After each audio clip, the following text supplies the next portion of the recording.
don't have the red zone over here, although I'm watching this CBS pregame right now because, JB's family. So if I'm watching a pregame show, I'm watching that. And then it'll be kind of fun. Yep. And we're officially live on Facebook, on the Ticket TV on Facebook, the Twitter account at Michigan Insider, and as well on Michigan 24/7 Sports. So we are officially live, guys. We are live. And radio feed will start in about 2 minutes time. So 2 minutes time for radio feed to begin. Thank you, Mr. Miz. No problem. Yeah, Periscope, Facebook. I guess Periscope is Twitter, Facebook, website. Captain Webb to the bridge. He popped into the bridge and then he left the bridge. He must realize Johnson on. You must realize, like, man, I put the wrong jersey on. He wanted to complete the process. Good morning, Michelle. Yeah, he wanted to complete the process in his Calvin Johnson jersey. All right. It's probably always going to be too soon for a joke like that, so I apologize. Nah, you don't have to apologize. Don't apologize at all. All right. I think Sam knows we're live and people are watching. Having a good weekend, Steve? Family good? Everybody's good? Not too bad. Son had another PR in CC yesterday.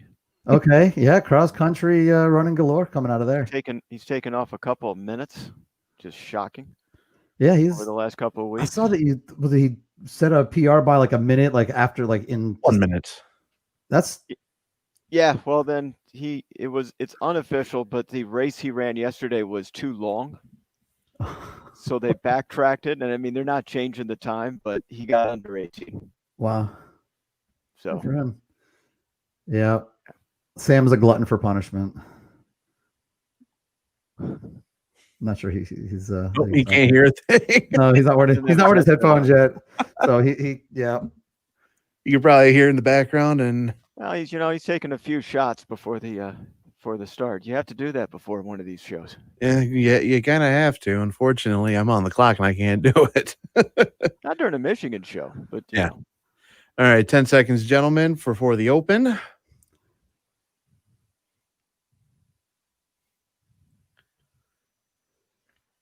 And here we go.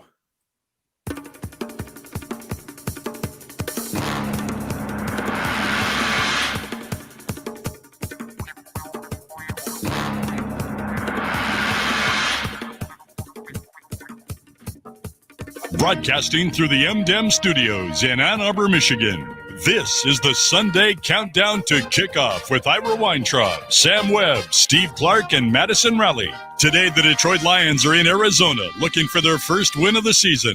It's the Detroit Lions versus the Arizona Cardinals. Kickoff at 4:30. But first, get ready for the game with the Sunday Countdown to Kickoff. Presented by Brighton Ford. Only on Sports Talk 1050 WTKA. The Ticket. Ann Arbor's home for the Detroit Lions and the National Football League. Now, here's your host for the Sunday Countdown to Kickoff, Ira Weintraub. Gentlemen, we're live on the radio in 5, 4, 3, 2. Hello, everybody. I'd say good morning, but it's actually good afternoon. Lions have a 4:25 kickoff out in the desert, so we are here live at 12:30 in the afternoon for the Sunday Countdown to Kickoff. I am at home. Creature Comforts at home. We got Sam Webb at home as well, although he looks like he's in Arizona, but he's not. And there's Steve Clark. Good morning. Good afternoon, guys. How are you? Doing well. How are you guys doing today? Steve Clark. I'm doing great. You're on a bit of a delay to me, but it's happy to be with you guys again for week number 3 between the Detroit Lions and the Arizona Cardinals. 2 different types of offenses, 2 different types of defenses in this game. It should be interesting in Glendale today. Well, here we are, Sunday Countdown to Kickoff. We're going to be continuing this show before Lions games for about another month because 27 days from now, guys, 27 days from now, we will be on the air in our regular spot on Saturdays with the Countdown to Kickoff. And before we get into the talk about the Lions and Sam's going to talk about bananas and tailpipes and all that kind of stuff coming up, I just, let's first 27 days, guys, that we're inching closer and closer to the start of the college season. And yesterday was quite an entertaining day of watching other people lose. Yeah, no doubt. Obviously, the juices got flowing when we saw the college season start for other teams, a couple weeks ago now. but certainly you can feel it more as you watch the action yesterday. It's going to be too long before Michigan is out there. I spent a good amount of time watching the Texas Tech game, realizing that they still don't play defense in the Big 12, Steve Clark. I mean, that has not changed. A year off, they're no better defensively. And I think that it feels good, though. As I say that, it feels good to be feeling like college football is back to normal, even though it's not quite back to normal yet. Strange things watching football over the last few weeks. You know the Big 12 has really, really struggled against anybody from whatever conference they're playing. That continued again this week. Kansas State lost, early on in the season to a team they shouldn't have lost to at all. And then they beat Oklahoma after coming back down from 21 points behind. But it's not just parts of the Big 12. You saw it in the SEC yesterday, especially Texas A&M against Vanderbilt, Georgia for a half. And how about LSU, the defending champs, losing at home for like the first time, that's ever happened to a team in like 30 years or so. So you have to wonder what it might be for the Big Ten if they follow suit, where there's going to be some strange, crazy upsets because how they've been able to practice during the COVID situation or not practice at all because position groups have been out, or just not quite being ready for play, or if a particular player who's a key to your game isn't allowed to play. And it can really change the dynamic. One injury can really change the dynamic of a game. And we're going to actually talk about that on the NFL side of it, because think about how injuries have affected the league just through 2 weeks. And we're going to see, Sam, the same kind of things across colleges. They spent so much time not playing football. Yeah. Yeah, and we heard that from Josh Gaddis earlier this week. He said, we were talking like 2 weeks was enough ramp-up time, just talking about from the Big Ten standpoint. But he said really it takes a while for a player's body to build that callus, to build the to be grizzled enough to take that physical pounding. Your body has to be conditioned. There's a difference between conditioning and being conditioned for physical contact. And there's just no substitute for it. You can't get the conditioning. You can't get your body conditioned for physical contact on the track or in a weight room or even in 7-on-7 or skelly drills. You gotta have the actual live hitting and banging. That's why the Big Ten, they probably could have, if they had that 2 week timeline, they could have started the second week in October, but thought better of it, realized need a longer ramp up time than that. And they're going to start on the 24th. I think that's a really good thing because you talk about the significance of injury. The Lions, obviously one of the better teams when it came to downfield passing last year. And that was largely without Matthew Stafford. This year, as I said last week, your deep threat is Quintez Cephas. They don't have a single pass play over 40 yards. So you see the impact of injury right here on this team. So you're watching the Sunday Countdown to Kickoff. Go to WTKA.com/countdown. And while there, sign up to win a free full auto detailing from our friends at Brighton Ford. That's WTKA.com/countdown. And Sam, you talk about being conditioned. Aren't you conditioned by now to, maybe you are conditioned by now to expect what we saw last week out of your Detroit Lions? Yeah, man. I mean, it's one of those things where I'm sure Madison can identify, Steve can identify. You've been around this team for a lifetime. You have an understanding that 14-3 is no time to get happy, no time to get excited. You're not about to score. You went out for a date, you had a drink. It's stopping right there, Steve. That's when it's the Lions. Not going any further. You're not going to get lucky when it's the Lions. It is doom and gloom from that point on. You're going to sink. You're going to drown. You're going to die. That's exactly what happened to the Lions last week. And this is the story of our Lions lives, right? Our Lion fans' lives that this team, they will find new creative and embarrassing ways to lose. And at this point, I've started to look at it another way, Steve. Figuring out ways in which the Lions won't make it interesting. Figuring out ways in which the Lions will get embarrassed. That, to me, is more productive than coming up with keys to victory. What do they need to do to have success? That's not functional. That's not advantageous for the Lions. It's how can they crater? That is the better analysis if you're a Lions fan right now. Well, if there's anything the Lions fans should be conditioned in right now is the idea that they will be up by double digits in a game and then eventually lose. It's happened the last 4 times. Up by double digits, end up losing the game anyway. So will that happen against the Arizona Cardinals? I think that streak will end today. And I'm not talking about the streak that people are kind of hoping for, but we can talk about that at the end of the program. Well, that gets to the next question. And I think this is the question. And Sam, we've talked a lot about it. And when I brought it up, after like maybe week 1 and you were talking in a certain direction, but do the Lions have a chance to win a game before the bye week? And if they don't, what does that mean for what management and what, the complexion of the organization? The Lions have about as much chance of winning as I do dunking from the free throw line. Dunking, period, guys. It's not happening. The Lions are not going to win a game before the bye week. I have an 8-foot hoop for you, Sam. So yeah, I guess it depends on the height of the hoop, right? But look, if you're a Lions fan, that's not a bad thing.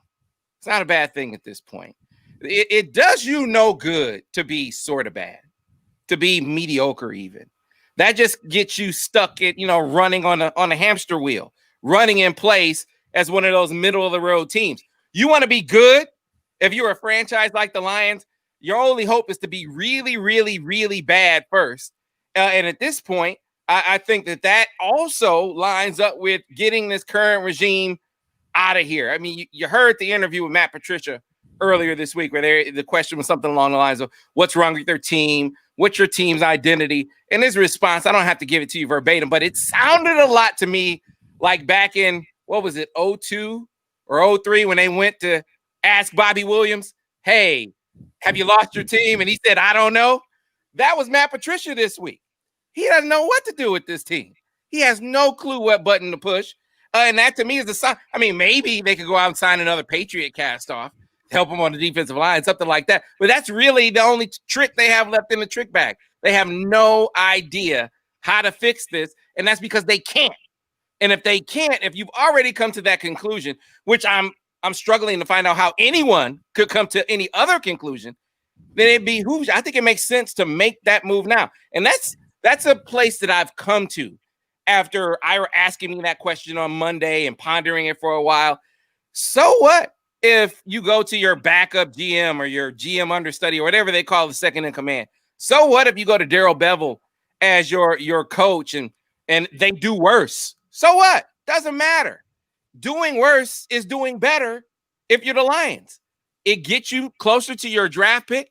It gets you started earlier on finding a replacement GM and then in turn a coach, because that'd be the worst thing, Steve Clark, to be at the end of the season and to be searching for your general manager while everyone else is searching for their head coach. Now you're not left with the pick of the litter. You're picking from the leftover coaches as opposed to the top of the rung guys like Eric Bieniemy. They'll be off the board by the time you find a general manager. Better to get started on that now. Well, Sam, you're absolutely right on that. I tried. I spent a lot of time trying to find this stat I saw before the season because it piqued my interest. But before the season, I saw that the Lions' odds of going 0-4 to start the season was paying out either 250 to 1 or 500 to 1. And I got to tell you, it seemed ridiculous at the time to make that bet because you figured the Lions would have at least a win. They were supposed to be a turnaround team from the 3-13 season. I know that seemed ridiculous then, but I really regret, even if I read it wrong and it was 25 to 1. Even if it was 25 to 1, guys, I surely regret not spending at least $10 to see if that would have come out on a 25 to 1 shot. Be that as it may, you have the Arizona Cardinals in Glendale, a surging team under second-year quarterback Kyler Murray, and then you have a home game against the Saints. I don't know which one is more difficult to win at this point in time, but I think it's more than likely that anybody who saw the same thing I did but didn't do what I did, which was act on the bet, they're going to have a nice payoff in a couple of weeks.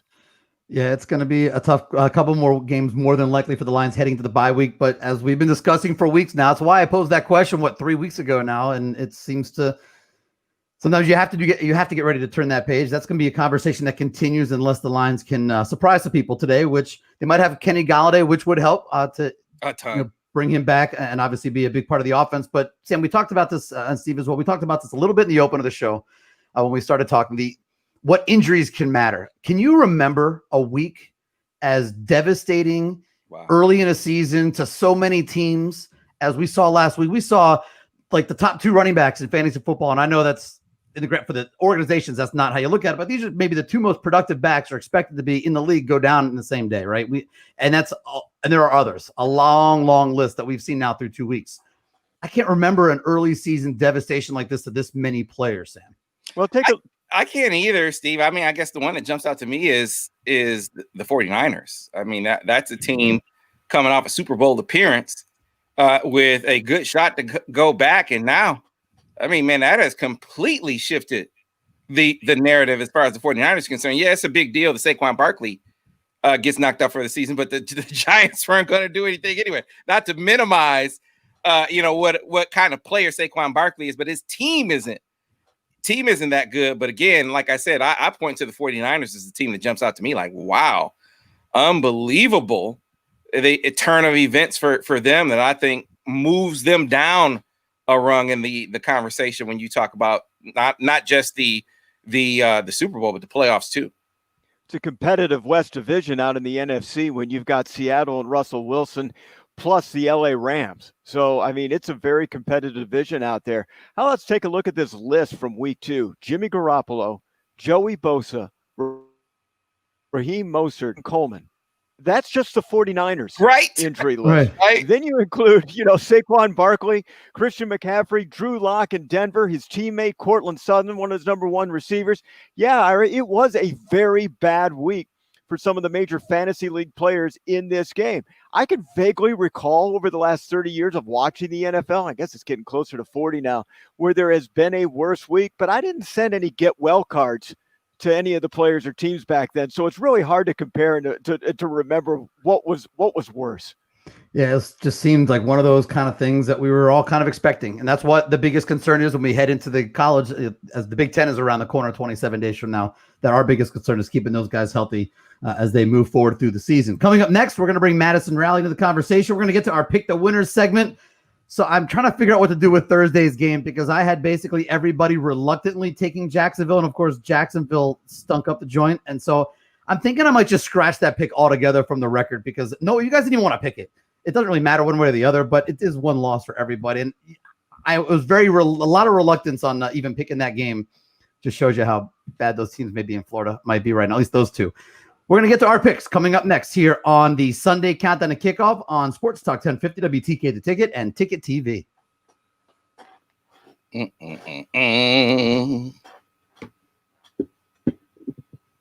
Miz, man, how you feeling about your Saints, man? Sam, everything would have been fine and dandy if you didn't put so much faith in them, I think. I'm joking. Props to Vegas for having a hell of a comeback. Yeah, now that's one pick I made that's looking pretty good, picking the Raiders to win their division. That one's looking pretty stout right now. Not that the rest of my picks are, but that one is. That was looking pretty good right now. So what's up, the Raiders are going to win the division? Did you say that, Sam? That's what I heard. Yeah, I had the Chiefs. Oh no! I'm sorry. I think you had them in the wild card. The wild card, yeah, the playoff on that. You're gonna say it's a bold move. The Raiders in the wild card. See how it works. The Raiders in the wild card. Bold strategy. Hey, I'm glad we're not on the air for that one. Freddie, the Raiders winning the wild card. That's right. Freddie, come here. That was really loud. Oh, hi, Grace. What's up? Grace is watching. Hi, Grammy and Poppy. Hey. Hi. Yeah, man. Patricia is on his last leg for sure.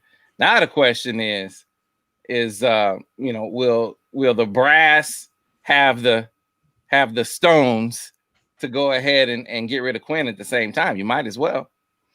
I think that's we've talked about it. I think that's what you do. I think you just you clean out your top guy at each level. You promote the second person, whoever you want. So Bevel and whoever the assistant GM person is, both knowing that it's not even an audition. It's an audition for the rest of the league, maybe, but it's not an audition for the team. And you go and you have a new owner, right? The new next member of the family is an owner now. They claim they're going to be different, so do that. Unfortunately, Quinn didn't help himself the first 2 picks of the last 2-year drafts were slow developing guys you expected to be slow developing. It doesn't help that your first when you need to win right away. It doesn't help when you pick a tight end because most tight ends don't do well in year 1, and it's the same thing for corners. I mean, unless you're Dion. But Dish, you can root for the Ravens anytime, buddy. We're happy to have any Lions fans that need somebody to cheer for that wins. I hear you, man. Yeah, because Tough road to hoe. Tough road to hoe. Quinn Trisha. Man. Quinn Trisha. At least for 1 year. I wouldn't blame you. I wouldn't even call you fair weather, Theus. I wouldn't even call you fair weather. I think you would wind up disappointed. Sorry, Ira. I think the Kansas City Chiefs are just. We'll find a little bit tomorrow night, won't we? Yeah, we'll know more tomorrow. 1 minute until radio feed. Actually, Baltimore beat them last year too. So I understand. What week was that, by the way? I can't even remember. it was a regular season game. Yeah, I'm trying to remember. Yeah, The kind of middle of the year. In Mahomes, It was kind of middle of the year. It was kind of middle of the year. And what point in Mahomes' recovery was he? Oh, At that point. the Baltimore Kansas City game last year, Yeah. week 3. It was that early. Oh, wow. It was early. It's okay. We'll find out tomorrow night. We'll see. I'm playing Aaron Rodgers over Pat Mahomes on my fantasy team this week because I'm rooting against Pat Mahomes. And I told Rooting you, it's against a smart Mahomes. decision. It's a smart decision to make. That's not ridiculous this week. Not ridiculous this year so far with the way Rodgers is playing. Right. All right, guys, back on radio in about 10 seconds. All right. Madison ready to go? I would think so. She's in the preview room. There she is now.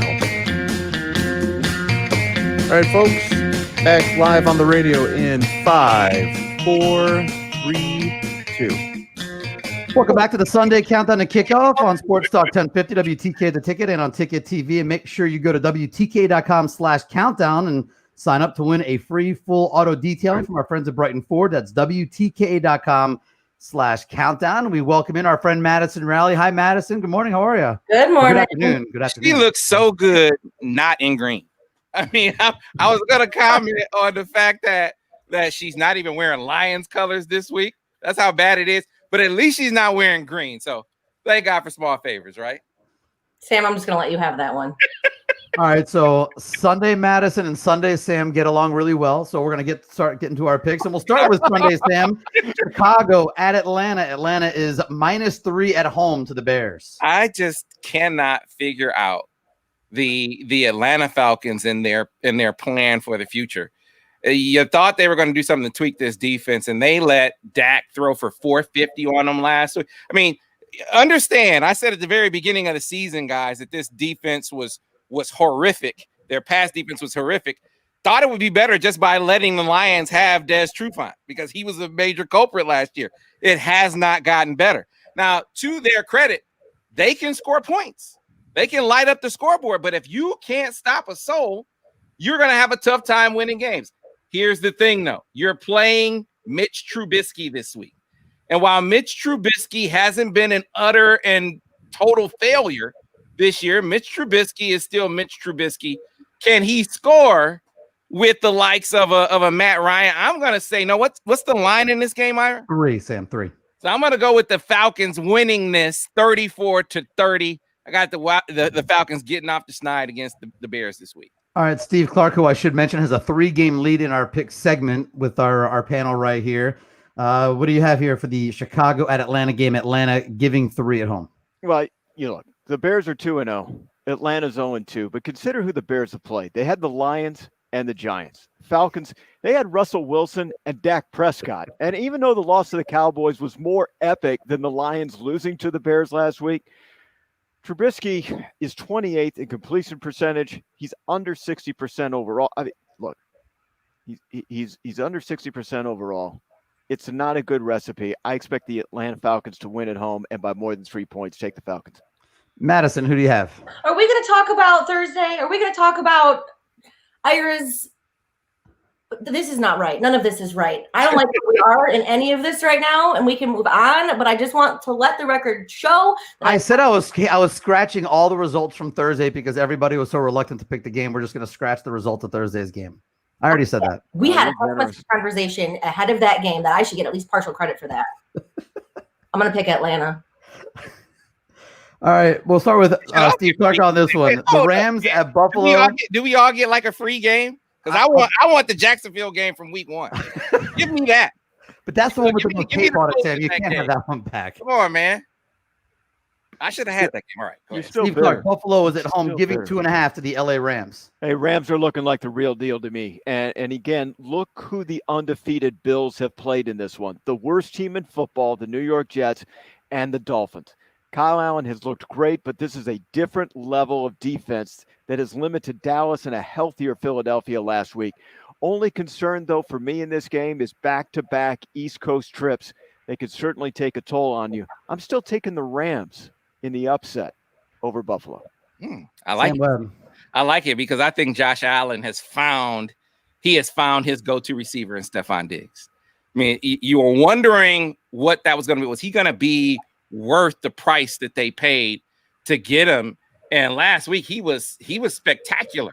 153 yards and a touchdown on 8 receptions and 13 targets. That's big time. You still got John Ross on the other side, and they're running the football well.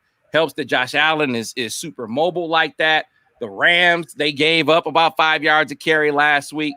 They're susceptible on that side of things. So if you can't have any success through the air, and Jalen Ramsey is the best corner in football, there wasn't a single completion made against him last week. It's going to be tough through the air. I like the fact that Josh Allen could go to someone other than Stephon Diggs. I like the fact they also have a run game that they can lean on.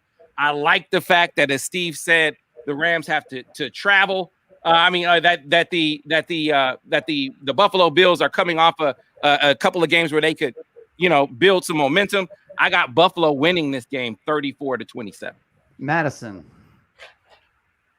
LA or Buffalo? Give me this. What's the spread now? Buffalo is giving 2.5 points at home to the LA Rams.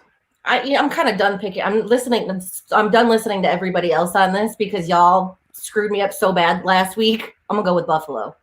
All right, so let's start with. That's a good pick, Madison. That's a great pick. All right, Just Sam listen Webb, to me like you Washington. I'm not even looking at the spreads anymore. We have the football team of Washington at Cleveland giving 7 points. So Cleveland is a touchdown favorite at home against the football team.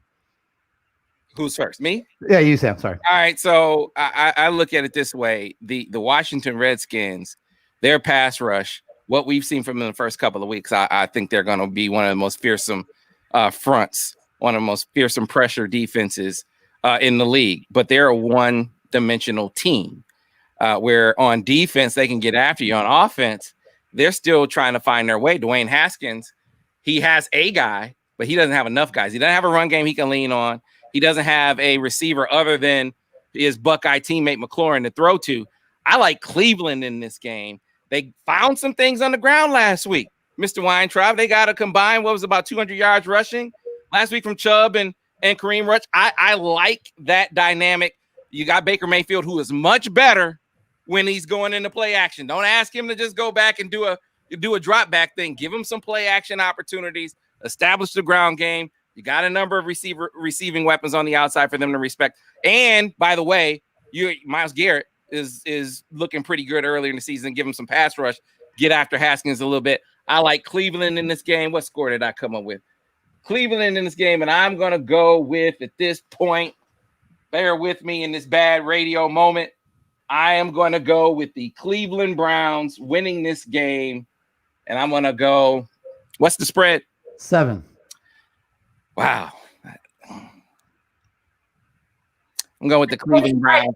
Yeah, okay. All right, so I'm going to wind up taking the Browns 30-20. All right, so Sam has Cleveland. Steve Clark, you have the football team or the Browns? Yeah, this is a tough call on this one. Cleveland has 10 days to prepare for this one. I think Baker Mayfield's going to be running for his life, but when is he having? The good news, Madison, former Spartan, Jack Conklin's coming back. He's playing on the offensive line, might help Cleveland out. Somebody possibly to root for you. Too many points in this one, though. 7, a whole touchdown. Not good. Picking the Washington football team on this one. All right, Madison, who do you have in this one? Cleveland giving 7 to the Washington football team. I did no research, by the way, on any of these because I'm done doing that. I'm done wasting my time on all of this. I hear you. And right now, this week it's based on feel. If this doesn't work, I'm flipping coins. Next week I'm going with Washington. Tennessee at Minnesota. Steve Clark. Minnesota is getting 2.5 at home. Look, I tell you, I'd take Jack Conklin at quarterback right now over Kirk Cousins, okay? Cousins had the worst game of his career last week at Indy. Could Dalvin Cook outshine Derrick Henry because of a leaky Titan run defense? Sure they could. But Cook has barely been getting the ball. He's only got 26 carries in the first 2 games in this one. I'm taking Tennessee in this pick. Sam Webb.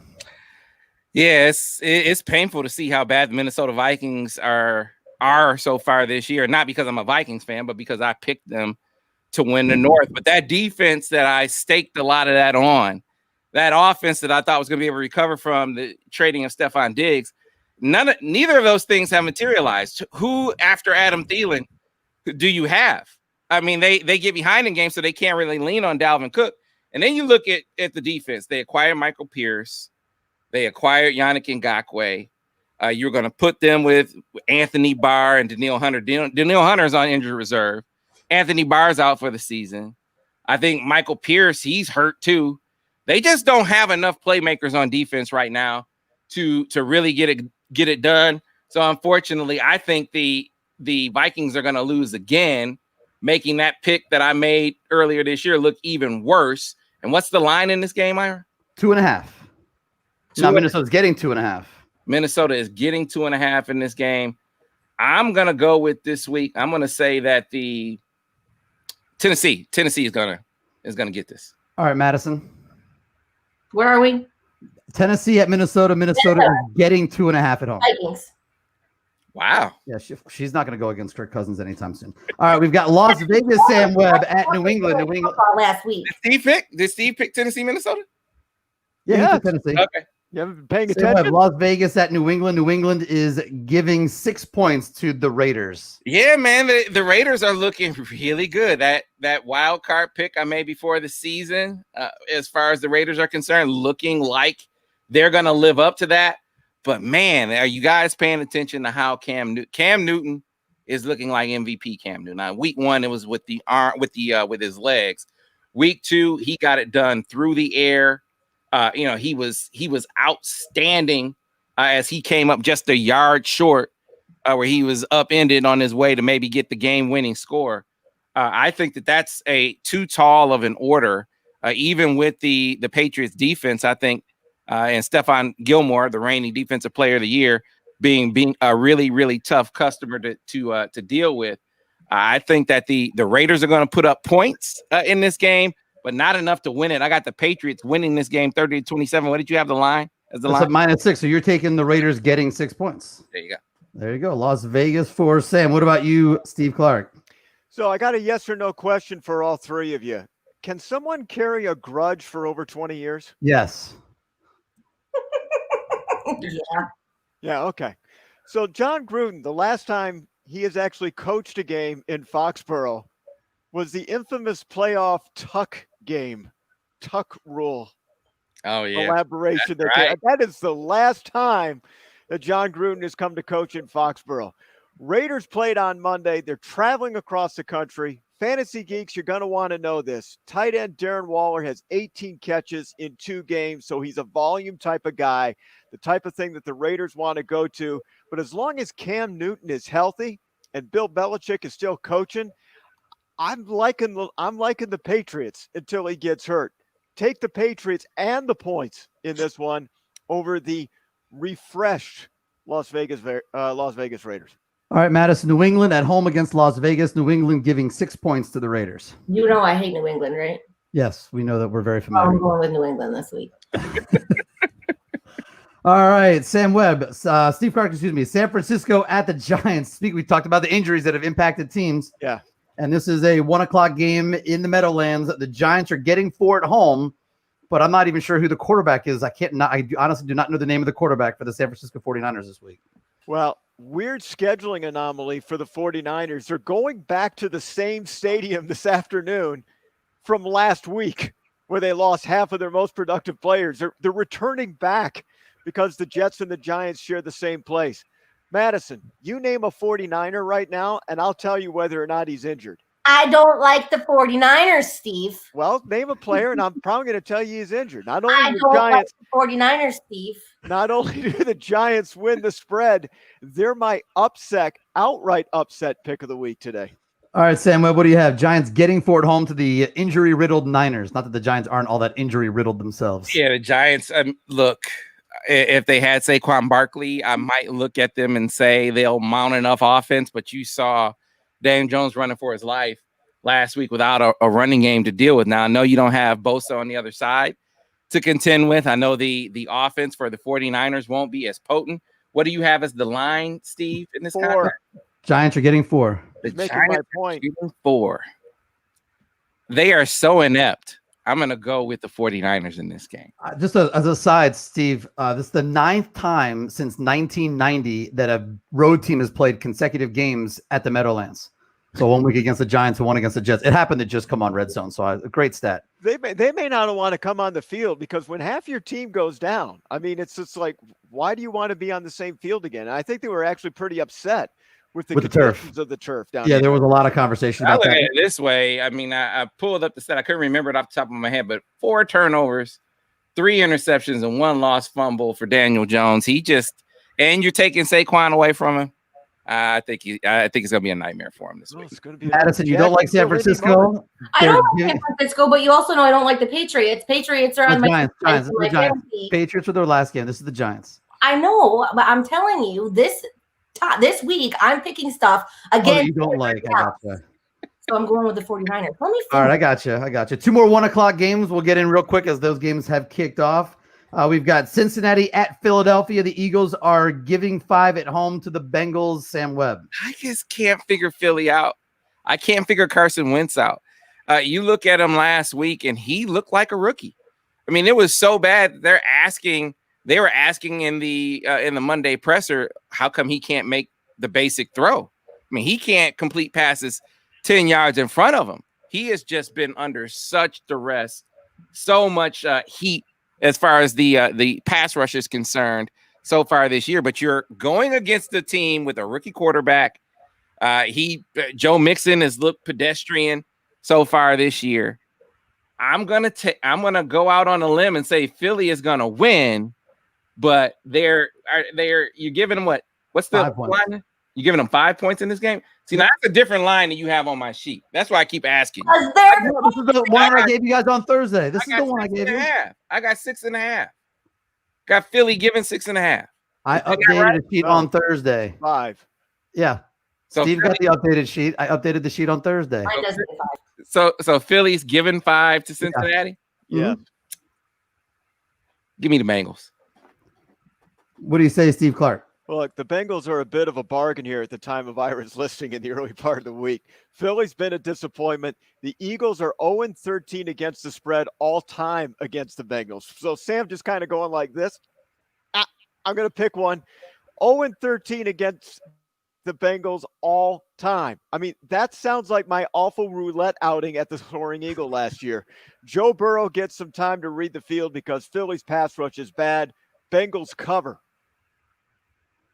And Madison, Cincinnati at Philly. Philly giving 5.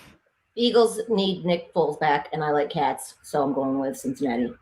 All right. Good as reasoning as any. And the last one for you guys for the 1 o'clock games, Houston at Pittsburgh. The Steelers are giving 4 to the Texans.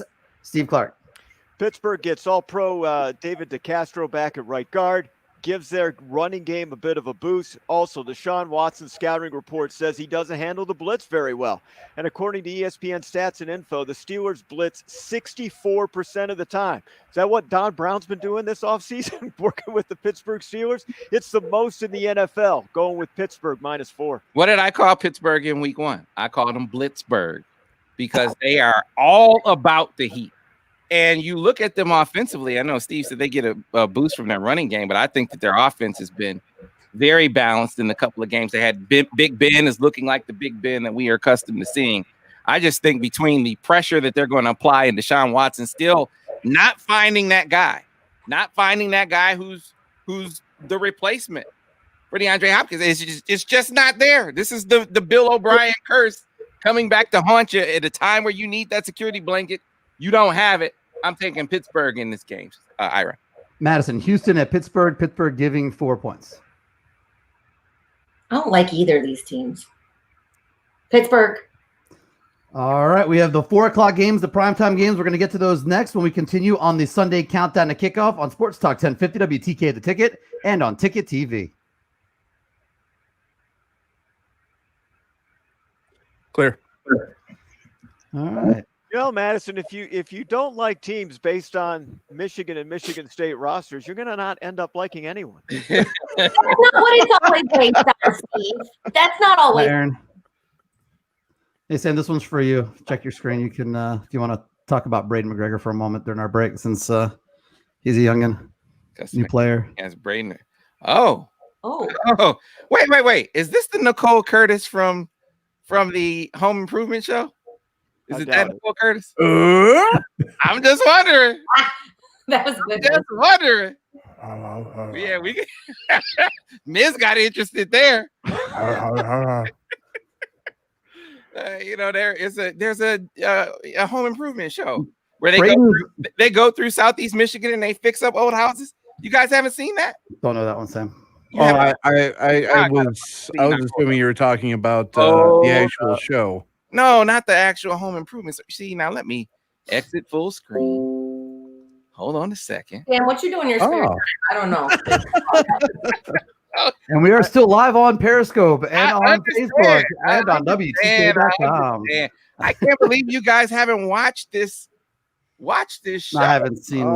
She does the show Rehab Addict. I know what your wife watches. That's in Michigan? Yeah, she's from Michigan. She's from like Lake Orion. There you go, Vinny's. There you go, Sam. Vinny's seen it. Theus has seen it. There you go, Sam. You got backed up. Most of her home base is Minneapolis. She just happened to be in Detroit for a little bit. Hey, this is. She comes back all the time and does the show. Hold on. And the Bears just missed a kick wide left. Hey, Miz, is anybody going to be doing any scoring updates during the course of the Bears just missed a field goal wide left. I mean, if you would like me to do it, that's strictly on our sports director, our host of the show. I mean, when there are scores, we'll announce them. I'll probably just saying I don't when they happen. Red Zone's going to show me every score, so I'll probably see when it happens. Let's go quad box. Right. That's what we've been doing this. But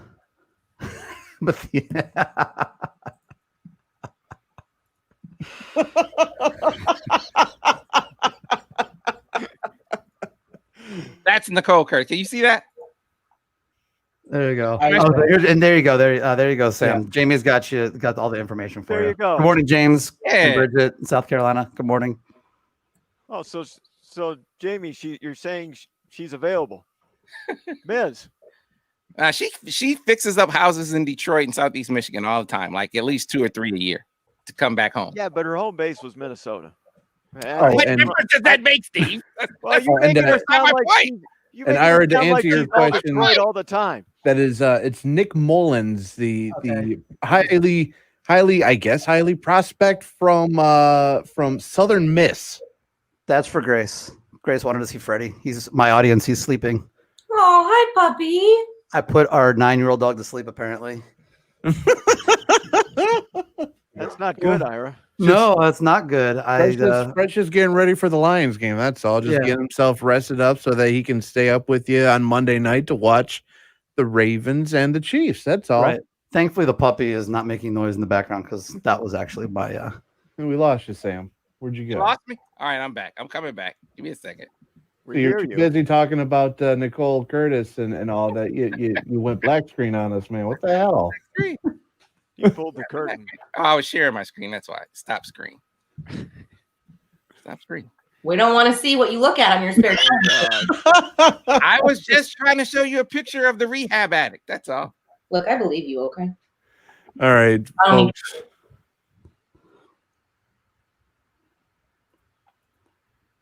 I don't know where you're at, Sam, but yeah, I'm trying to get back. This is like the lifting of the veil. We always talk about how our fun conversations we have during the breaks. Yeah. And now we're actually sharing our breaks with our viewers. We're We're coming back on radio here, folks. Back All right. in. I'm trying to get back. I'm trying to get back. That's fine. We still got audio. We're still good with that. We're back in 5, 4, 3, 2. And we are back on the Sunday Countdown to Kickoff on Sports Talk 1050 WTK The Ticket and on Ticket TV. If you're watching on TV, you can see Madison Raleigh. She's doing a great job with our pick segment along with Steve Clark. There is a big giant black box where Sam Webb is supposed to be, but I know he's there somewhere because we can hear him. So we've got that part. We also have 4 o'clock games and the primetime games to discuss here on the show. And so while we await the return of Sam Webb, we will start with Steve Clark. This might be the biggest line of the season.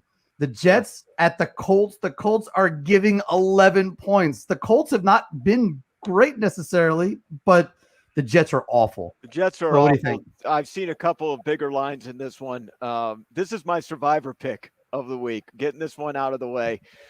For those that don't know, you play the survivor game. You pick one team. If you win, you move on, but you could never pick that team again for the rest of the season. First week out, half the field in my tournament selection bracket was wiped out after week 1, and week 2 only about 5% elimination. So not many people taken out after week 2. Taking Indianapolis in this one, the Jets without 2 starters on the offensive line, Le'Veon Bell potentially. Le'Veon Bell is gone, and potentially 3 receivers in this game is gone as well for the New York Jets. The Colts have the NFL's best statistical defense. So here's a WTKA prop bet that's not on your rundown sheet, guys. Will the Jets score 2 touchdowns in this game? Yes or no? They might Jets. luck into 2 touchdowns, so I'll say yes for the heck of it. I don't make say picks yes. anyway. Madison doesn't like the Colts or the Jets, so she's probably not going to respond. She doesn't like the But Jets. I have a lot of the Colts on my fantasy team, so I feel like I should cheer for them at some point. Sam, what do you have? Colts? I got the Colts in this game. I think this is a pretty easy one to pick. You feel like that they are finding their way offensively finally on that side. I do wonder if they're going to be able to live up to the promise without Marlon Mack, who's out for the season with an Achilles injury. He was one of the breakout backs last year. They lost him in game 1. And yet Phillip Rivers, you wondered if he was going to be able to look like Phillip Rivers for the Indianapolis Colts so far. He has, and that's certainly enough in this game. Give me the Colts. And Madison, the Colts giving 11, but they're your fantasy players, so if they score a lot of points, you'll be happy. Who do you have? Colts giving 11 or the Jets? Jets, Jets. They're green and white. That's the reason for the Colts. Green and white. You're probably right, Sam. Carolina at the Chargers. The Chargers, Sam, are giving 6.5 to the Carolina Panthers without Christian McCaffrey. Yeah, but the Chargers, any team with did you guys hear what happened last week? So let's rewind the tape. This is called stealing my thunder right now. So Tyrod Taylor. Stealing my thunder. He has messed up ribs. Okay. Ribs are jacked up. You know how players do. Give me a shot. Give me a shot, coach. Let me go in. It's like, hey, I'm not going to miss this game because my ribs don't work. So the doctor goes in and give him a shot in the ribs and punctures his lung with the shot. It's like, what the hell? How does that happen? What kind of ineptitude?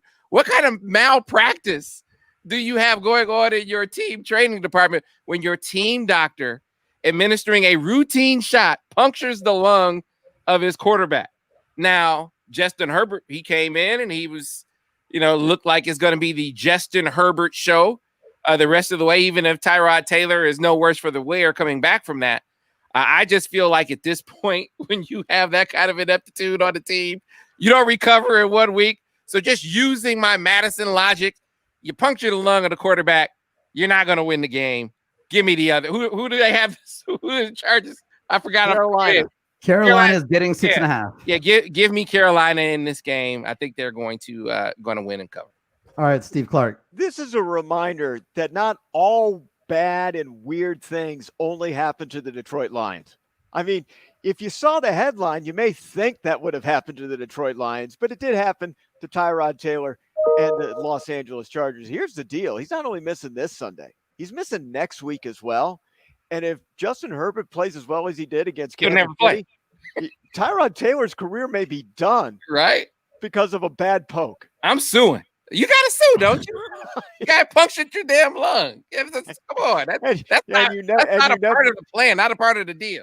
And you never play in the NFL again. Look, here's the funny thing about it is, look for the Panthers to throw some quick releases to avoid some hits from Joey Bosa and company, because Teddy Bridgewater, he threw 2 picks, fumbled last week. Look for Ryan Anderson in your fantasy selections. He had a pair of 100 receiving yard games, had 8 catches last week on 9 targets. I am taking, believe it or not, the Carolina Panthers on the road because the number is too big. All right, Madison, Carolina getting 6.5 at the LA Chargers. I went with the same pick that Steve went with on Thursday, and that is literally why I went with that pick, because he did so well last week. So I'm going with the Chargers this week for this game. All right, Steve Clark, Tampa Bay at Denver. Denver is getting 6 points at home in the Mile High City. Hey, Leonard Fournette going to rack up some fantasy points today, guys. Denver is starting Jeff Driscoll at quarterback for the Broncos. Animal Spirits trying to conjure up the strange success of former Gators quarterback Tim Tebow as well, who had some strange success down in Denver about a decade ago. Hoping for some TB12, though, to get some sync with his new offense. I'm going to take Tampa Bay on the road in this one. Yeah, no Drew Lock, no Cortland Sutton, who's going to be his number 1 receiving target. So that, not even him for Driscoll to throw to. Now you do have a talented receiving core. I call him the Josh Gaddis crew over there in Denver. When you got Deshaun Hamilton, you got KJ Hamler, who got in last week, and then you also add to the fold Jerry Jeudy. So he will have some talent out there, but this Tampa Bay Buccaneer defense, we talk so much about the offense. I think that when the curtain falls on the season, we're going to talk about the Tampa Bay Buccaneer defense being one of the best in the NFL. And you got them licking their chops with a backup quarterback without the number 1 receiving target out there. I think that Tampa Bay is going to win it. I think they're going to win it comfortably. Madison's favorite quarterback in the history of the NFL, Tom Brady, and the Tampa Bay Buccaneers at Denver +6. Who do you have in that one, Madison? So this is interesting to me because, like, Sam and I don't usually disagree on Sundays today, but I think we've disagreed a lot today. So maybe that means I'll do better. I don't know. I'm going with Denver. All right, Sam, since we seem to have lost our friend for a moment, we are going to go with you here. Dallas at Seattle. Good quarterback matchup. Dak at Russell Wilson. Seattle -5 at home. Yeah, Dak benefited last week from playing against the only pass defense, in my opinion. I don't have the stats to back this up. Their pass defense has to be worse than even the Lions. And talking about the Atlanta Falcons, Dak threw for 450. They looked like they were down and out in the first half of this game. I thought it was over. They came roaring all the way back. But you are facing a rejuvenated Seattle Seahawks defense. They get it done at every level. I think the addition of Jamal Adams in the secondary has been outstanding. So they can cover you better now than they did last year. They still get after the quarterback, and I think that's going to be a major problem for the Dallas Cowboys. I got Seattle winning this game, and I got to win it at I'm going to go 31-23. Steve Clark, Dallas at Seattle. Seattle giving 5 out in the Pacific Northwest. And that's the problem. Russell Wilson is playing his game on another plane right now, but this number 5 on the spread is just too high for me against this talented offense of the Cowboys. Not picking an upset outright, Sam, just picking Dallas against the spread and probably another fantastic finish in the final minutes in Emerald City. All right, Madison, Dallas at Seattle. The line is -5 for Seattle. I really still don't like the Cowboys, so I'm going with Seattle. All right, and we get to the game tonight. My wife's Green Bay Packers at Mrs. New Orleans Saints. The line is -3. Steve Clark. Look, Drew Brees is struggling, and he admitted to being on borrowed time this week. Aaron Rodgers, he's rising, and he has a chip on his shoulder as big as Mark D'Antonia's. Okay, now Devontae Adams, wide receiver there, more than likely not playing in this game. It's also possible that defensive tackle Kenny Clark, although he's been upgraded to questionable, may not be playing at defensive tackle. The Packers have a chance to own this division today with the win because you know the Bears won't be able to keep pace. Speaking of keeping pace, Brees won't be able to keep pace with Aaron Rodgers in this one. Take the Packers on the road. All right, Sam, what do you say? Yeah, man, man, you put me on the spot, making me pick the freaking Packers. Miz, I would love to go with you. But I agree with with Steve here talking about Drew Brees and the numbers that you are accustomed to seeing him put up. He just hasn't been able to put them up this year. They still have some of the best weapons in the NFL, and the defense, while vaunted, I came away from last week's game is a little concerned. So if Carr can do to the Saints defense what he did, what is Aaron Rodgers going to do? Aaron Rodgers has been nothing short of fantastic. They've done a really good job of keeping him clean. He's been able to spread the wealth through the air. But Aaron Jones, now you have a dynamic running, receiving threat out of the backfield as well. He was tremendous last week against the Detroit Lions.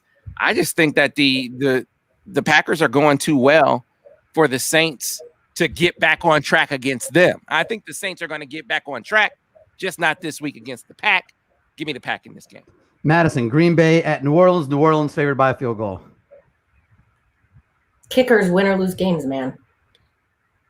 This one is for Mrs. Michigan Insider. I'm going to go with Green Bay. Sorry, Miz. It's okay. I picked for Miz previously. It's okay. This is a tough matchup all around. Green Bay has looked impressive. Granted, it was against the Detroit Lions and the Minnesota Vikings, but let's just be honest. The different Ron has been really good this year, and that's Aaron Jones. He has been a stud, had a hat trick of touchdowns this past week. I expect nothing less. I expect another shootout like we saw last year in New Orleans with when it was the Saints and the 49ers. So I'm not upset with you guys taking Green Bay at all. I won't be mad with whatever they pick for the game that we're going to talk about, which is tomorrow night's the final game to pick before we, of course, pick the Detroit at Arizona game later on in the show. But Kansas City at Baltimore tomorrow night on Monday Night Football. The Ravens are at home, favored by 3.5. Start with you, Sam Webb. Ooh, I think the Kansas City Chiefs are going to win this game, but I think they're only going to win it by 3 points. Well, it doesn't matter. They're a road dog, Sam. They're a road dog. They're getting 3.5. Oh, they're getting 3.5. Oh, well, hell, definitely the Kansas City Chiefs did. Give me Kansas City in this game. I like your confidence, Sam. We'll talk about that Tuesday morning. Will do. Steve Clark, what do you say? He stole my notes. I mean, look, guys, if you haven't been following the NFL very long, if there's one game you're going to watch this regular season, this is it. Two young NFL MVPs, two teams with the best odds of winning the Super Bowl this year. The two longest active win streaks in the NFL in the regular season belong to Kansas City and Baltimore. This is can't miss TV. And this, as Sam said, is a field goal game. I don't know who's going to win it, but it's going to be by 3. I think it might be Kansas City loses by a field goal, which means take the Chiefs to the window because the line is 3.5. Madison, last pick to you. Kansas City at Baltimore minus 3.5. This one's going to be hard for me. I'm not going to lie, Ira. I've been picking your Ravens. I'm going with Kansas City. I hold no grudges. I will just hopefully enjoy Tuesday morning when I come back to the building and we come back on the air after it. You know how much I like purple. I do. I appreciate the compassionate way that you guys like to pick that game. That's great. Real quick before we go to the break, a quick update on some scores going on right now as the 1:00 games are underway. Early on, 3.5 to go in the first quarter. Atlanta has a 6-0 lead over Chicago. The Rams and the Bills are scoreless. I guess they're calling that one back. I thought Stephon Diggs actually scored a touchdown, and maybe I'm just a hair behind in the scores here. We also have San Francisco up 3-0 on the Giants. We have Pittsburgh trailing Houston 7-3 early on in that one. The rest we don't have points, although it looks like the Bears just scored to put 3 points on the board to make it 6-3. So we'll give you full score updates as we go throughout the show. We have another hour of fun talk. Sam Webb, Steve Clark, and myself, we're going to talk Lions and Cardinals. Talk about how exciting Kyler Murray is, and hopefully maybe not as exciting today as he has been in other games. We'll see what the Lions' chances are. We'll get to that and a whole lot more as we get to hour number 2 of the Sunday Countdown to Kickoff, brought to you by our friends at Brighton Ford here on Sports Talk 1050 WTK, The Ticket, and on Ticket TV. You're clear. Man, sorry to pick against you. Did they take that one off the board? Don't apologize, man. I understand completely well. Yeah, the review said that It was they were. Stephon Diggs dropped the ball. So Yeah, that sucks because Stephon Diggs is my fantasy receiver. So I was excited about getting some early Stephon Diggs points. is out? Apparently, Did you say he's out? no, he dropped he dropped the touchdown. Yeah, it looked like he had the touchdown, dropped a pass. Now they're the Bills are backing up even more. So Madison, why the Tigers this week? Why the Tigers? Just protest against the Lions? Sure. I just figured I'd switch it up a little bit, you know? I have a very diverse sports wardrobe. I might as well show off all of my colors. And baseball's almost over. It was a shortened season. It's an asterisk year. They didn't get much out of it. And I feel like I need to give them the love that I have. Gotcha. Whatever love we have left. I'm looking at my fantasy team right now, and I'm not really liking it. I'm really, me neither. Oh, what a trick play by the Bills, and he didn't get in. They did a fake snap to the quarterback and went right to the receiver, and the quarterback does one of those over the head things, like that was a bad snap, but it was a direct snap, and then the run got stuffed anyway. It didn't even work. Because the Rams defense is good. Yeah, that was a pretty good stop. He ran right up. No blocking. So sorry for dropping out. That was actually on purpose. I did too, man. I couldn't figure after I shared my screen. I couldn't figure out how to get me back. Well, so I just all the way out. As I'm giving my speech about one of the games, I see the computer says your battery's low, which means I got about 2 minutes. Touchdown broadcast, and I'm like, I didn't plug in the extension cord. I think Josh Allen. So now I'm like, do I just casually slide off the air and take these glasses right before pregame? So you have it all together before we start next week?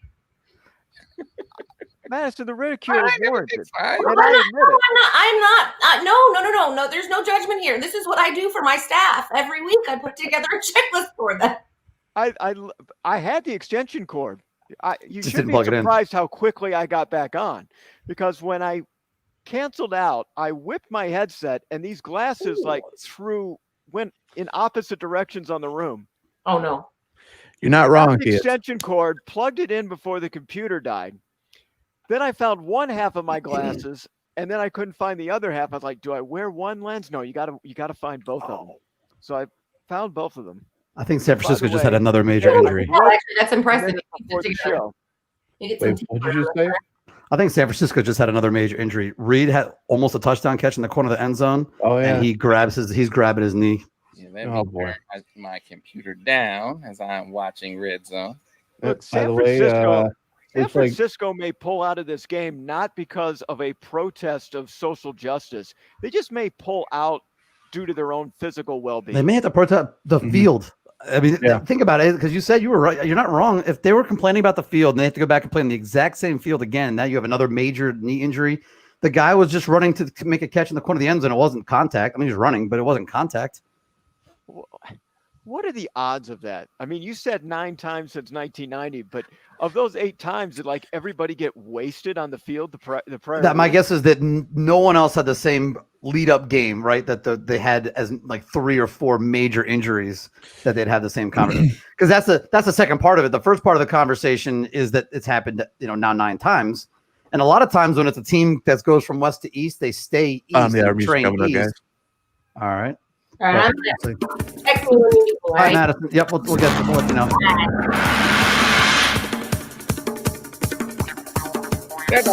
What is that? I think either Judge Wapner or Black Exploitation. I don't know which one. This is NFL Broadcasting film, man. to the MDM studio in Ann Arbor, Michigan. This is the Sunday Countdown to Kickoff with Ira Weintraub, Sam Webb, Steve Clark, and Madison Raleigh. Today, the Detroit Lions are in Arizona looking for their first win of the season. It's the Detroit Lions versus the Arizona Cardinals. Kickoff at 4:30. But first, get ready for the game with the Sunday Countdown to Kickoff, presented by Brighton Ford. Only on Sports Talk 1050 WTKA. The Ticket. Ann Arbor's home for the Detroit Lions and the National Football League. Now, here's your host for the Sunday Countdown to Kickoff, Ira Weintraub. All right, gentlemen, back in 5, 4, 3, 2. And we are back on Sports Talk 1050 WTK The Ticket and on Ticket TV. Ira Weintraub, Sam Webb, Steve Clark. If you're watching online somewhere, whether it's on Periscope or on Facebook or on YouTube or on WTK.com/countdown, you can see our faces as we are all at our individual homes. Mm-hmm. And so it's great to be back with my guys here. Now it's hour number 2, and we open up hour number 2 on this show talking about the team that the Lions are going to play. And Steve, it starts with their quarterback, a pretty electrifying quarterback in Kyler Murray. Kyler Murray is the stir, the stir that is the straw that stirs the drink is what I'm trying to say. Thank you, Reggie Jackson. Yeah, Kyler Murray's doing all right, and I'll get with him in just a moment. But the Arizona Cardinals, as a whole, they are 2-0 for the first time since 2015. And the question for them is, can they be 5-0? I mean, after the Lions, they play the Carolina Panthers and the New York Jets. That is a strong bet that the Arizona Cardinals could be 5-0 and leading the division the third way through the season. For the third consecutive year, though, the Lions are playing in the desert. Lions won in 2018, and of course they tied last year, though they kind of felt more like they lost in the opener after blowing a big fourth quarter lead. Speaking of deja vus and season openers, right? I mean, 2019. Don't get me started. Don't get me started. 2019, 2020. Yeah. The only difference being, like you said, the lead that they blew this year was 17 points, and it wasn't to a rookie quarterback, and they lost. But that game, I mean, if you were looking for any sort of confidence about how they might rebound against Kyler Murray, you can't even look at what they did to him last year. I mean, the guy was lights out down the stretch. His first game as an NFL quarterback engineers an 18-point comeback. I mean, and now he's better. Now he has more weapons. Consider that DeAndre Hopkins, through 2 games, and I had to look this up during the break, through 2 games, DeAndre Hopkins is first in the NFL in targets and receptions, 22 balls for 219 yards and a touchdown. Exactly what I said and what many people say. It doesn't take a deep NFL insider to say that DeAndre Hopkins was going to be big time for Kyler Murray. Exactly what he was for Deshaun Watson. He has been that for Kyler Murray. And then you still have Larry Fitzgerald. He might be 57 years old, but he has new life when you put a guy like DeAndre Hopkins on the other side of him. Kenyon Drake, who was my fantasy running back for the Miami Dolphins a couple of years ago, didn't live up to the hype. You put him on this team, suddenly this Kenyon Drake is starting to look like we expected Kenyon Drake to look a couple of years ago. Just so many weapons is coming together. I know there were a lot of people that question Cliff Kingsbury, right? The hire, question moving out a Rosen just that quickly after they got him. But this is what a guy who has a clear vision, an understanding of how the game is played now, an understanding of the personnel, and he's been able to put the pieces together really quickly, Steve. This is how it was supposed to be in Detroit. We're supposed to round in the form. He took over a 9-7 football team. And here we are. Look at the team that Cliff Kingsbury took over and look at where they are now. It's a great one-liner we just saw on our screen, Ira. You may want to remind people that we're also on YouTube as well today. Yeah, man. Yeah, no doubt. No, he found the youth for sure. Yeah. When you throw Kyler Murray in the backfield and you add DeAndre Hopkins on the other side. Single coverage all day for Larry Fitzgerald, who even at this stage of his career, against a number 2 corner or a nickel, if you put him in the slot against those guys, I mean, Larry Fitzgerald is still one of the toughest covers in the NFL if it's one of those guys covering him. He's not facing the number 1 from the opposition anymore. Yeah, Larry Fitzgerald, 7 catches for 50 yards on the season. You already mentioned DeAndre Hopkins' stats. I would expect that his 1 TD total for the season is probably going to double by early this evening. When you look at the statistics from Kyler Murray, I mean, his numbers in his second year are already comparable to Matt Stafford. And that is a good thing. I mean, Matt throws up some good numbers, but the numbers are comparable there. Obviously, Stafford has 1 more touchdown pass, has 25 more yards passing, but Murray's has a much higher completion percentage than Matt Stafford at this point. Murray's learning curve still growing, and he isn't actually considered a deep downfield threat yet, but expect him to play, like he did in the fourth quarter against the Lions as opposed to the first 3 quarters from last year's opener. You mentioned Kenyon Drake. I mean, he's got 5 yards per carry, 171 receiving yards in 2019, off to a bit of a slower start in 2020, averaging only 4 yards per run, but he's going up against a Lions defense that is yielding 6.5 yards per rush, the highest in the NFL. Everybody in Arizona is salivating because they're expecting the Cardinals to have a much better offensive explosion.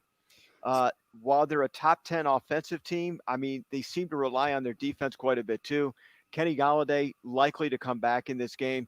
How versatile is he going to be? I'm not exactly sure. I know he's not going to be 100%, but he's going to be in a good matchup, even if he was 100% healthy, against the Cardinals corner, Patrick Peterson. You listen to or look at a writer from the Arizona Cardinals who writes for the team. He calls it getting the Patrick Peterson treatment. That's what Kenny Golladay should expect in this one. And how about this for a storyline? The Lions' leaders in sacks last season, Devin Kennard, He's now on a Cardinal. He's now a Cardinal. He had 3 sacks, I think, against Arizona in the opener. Now he gets to do so on Detroit. Lastly, guys, Arizona, a heavily penalized football team. 20 penalties, 199 yards so far in the 2 games they played. Perhaps they'll give, that will continue and give the Lions a second chance on both sides of the ball. We should mention that a very familiar name for Michigan fans that are watching this game, Mason Cole, who is starting center for the Arizona Cardinals. He is out for this game with a hamstring injury, did not practice this week. He, along with wide receiver Christian Kirk, are on their out list for the game today for the Arizona Cardinals. So, in particular, Mason Cole's a name that Michigan fans would have been looking for if he was in this one, but he is hurt. So, should be an exciting one from if Kenny Golladay can get going a little bit in his first game back, if Kyler Murray is doing a few Kyler Murray things, we have a chance to have an entertaining game today, guys. See, here's the thing. Kyler Murray won't have to do the Kyler Murray thing with his legs, though. The Lions get no pressure on the quarterback. 0. I mean, you wouldn't even know that Aaron Rodgers and Mitch Trubisky played in football games. Their jerseys were so clean. I mean, they didn't even have to get them washed after the game. They were so pristine after the contest was over. And I think Kyler Murray is going to have that luxury again this week, unless suddenly Matt Patricia has this epiphany where he realizes, I got to blitz. We can't get pressure with our front 4. We got to send more guys. Unless that happens, you're going to have Kyler Murray sitting back there all day long, able to survey the area. Meanwhile, the only hope for the Lions, and I'm not saying this is what I want to happen, but the only hope for success for the Lions is that Kenny Golladay can come back and be the downfield difference-making threat that he was for this offense last year. I'm going to beat this point to death. Quintez Cephas is their deep threat. Does that make sense to anyone? It'd be like going around and saying, you know what I'm going to do? We're going to get ready for the Olympics. We're going to have Big Mike on when you run 100, the anchor in the 4x1. That's what it's like. You don't have your slowest guy as your anchor. Like, they got their slowest receiver as their deep threat. Does that make sense to anyone? That's why the Lions don't have a single pass play over 40 yards this year. So if they're going to have some success, which I'm not necessarily rooting for, Kenny Golladay has got to open up the offense with his downfield playmaking ability. Maybe that will give them, some of the other guys, some underneath room to work with, give the running game some more breathing room, give Matthew Stafford some more breathing room. Kenny Golladay being back today for the Lions is absolutely huge, Steve. So what you're saying is it's not Matt Patricia's fault. Yeah, it is. Yeah, you don't have anyone other than Kenny Golladay? You drafted Quintez Cephas. Now, look, I'm not saying that Donovan Peoples-Jones would have been the guy to take over Quintez Cephas, but there had to be guys faster than 4.7. Everyone thought that was a reach. You could get Quintez Cephas later in the draft. Says something to me that your what round was he picked in? Your 5th round, 4th or 5th round pick has to be your number 2 receiver. Come on, man. I think Quintez Cephas is probably playing a little bit of out of position due to the injuries. I think he was a good pickup for what round he was drafted in. And I think he could potentially be a good possession receiver, maybe inside the slot. I just think that the Lions are forced to play it this way.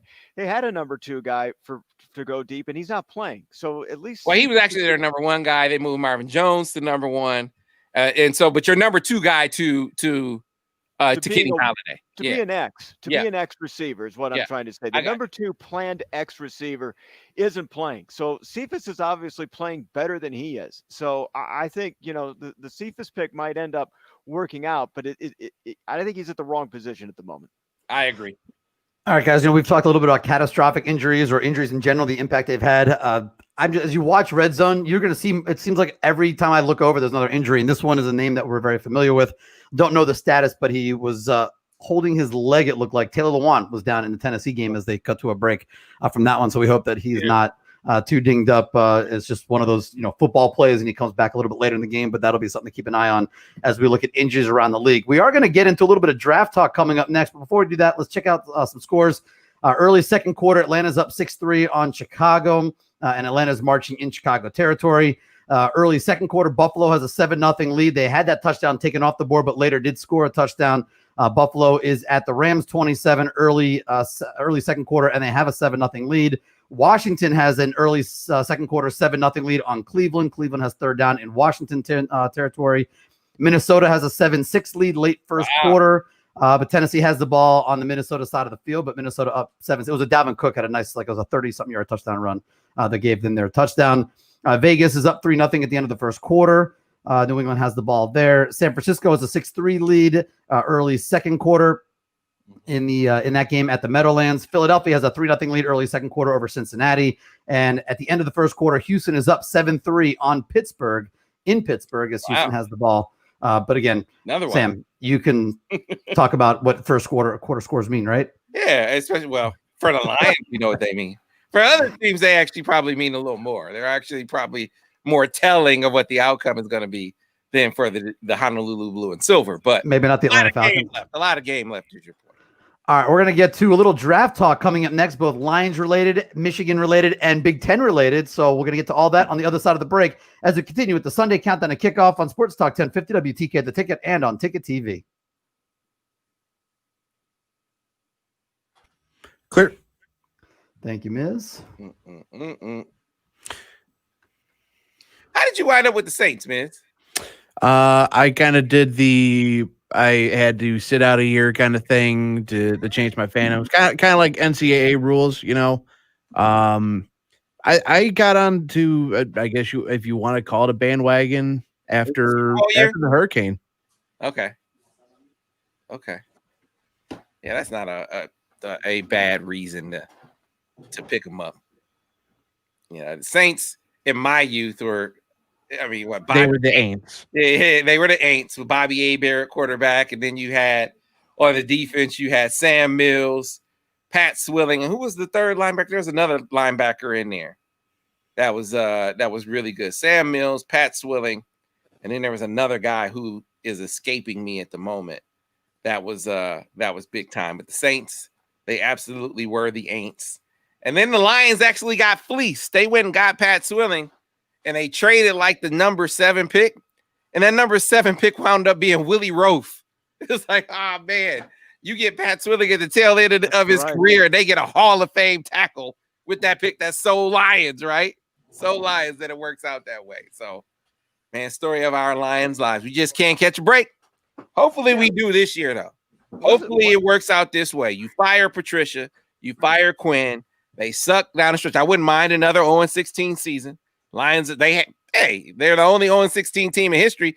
Might as well, be 2-time 0-16, right? Why not hold that as a distinction, especially if it gets you Trevor Lawrence? Why not tank for Trevor? Why not? Tank for Trevor, trade Matthew Stafford. You might not get what you would have gotten back in 2016 when I first said this, because remember, when I first brought this up, before he signed that huge extension, said, look at 2 teams to trade him to. I mentioned the Minnesota Vikings. I mentioned the Dallas Cowboys. Why those 2 teams? Because at that time, both were in desperate need or search for a quarterback. Minnesota still needs it. Yeah, you had the Cowboys coming off of Romo, and it's looking like it's the end of Romo. They're going to go with Dak Prescott. His rookie year. So I'm saying trade him before Dak became Dak. He's a Dallas guy, big arm guy. Figure. Jerry Jones will like that. And then I looked at the Minnesota Vikings. I don't care if it's in division. Didn't matter. You knew they were in desperate need of a quarterback. And the Lions, they don't do that. They signed Matthew Stafford to this long deal, this long extension. Meanwhile, the Minnesota Vikings go out and give up I think it was a number 1 and a number 4 for Sam freaking Bradford. Sam Bradford. Are you kidding me?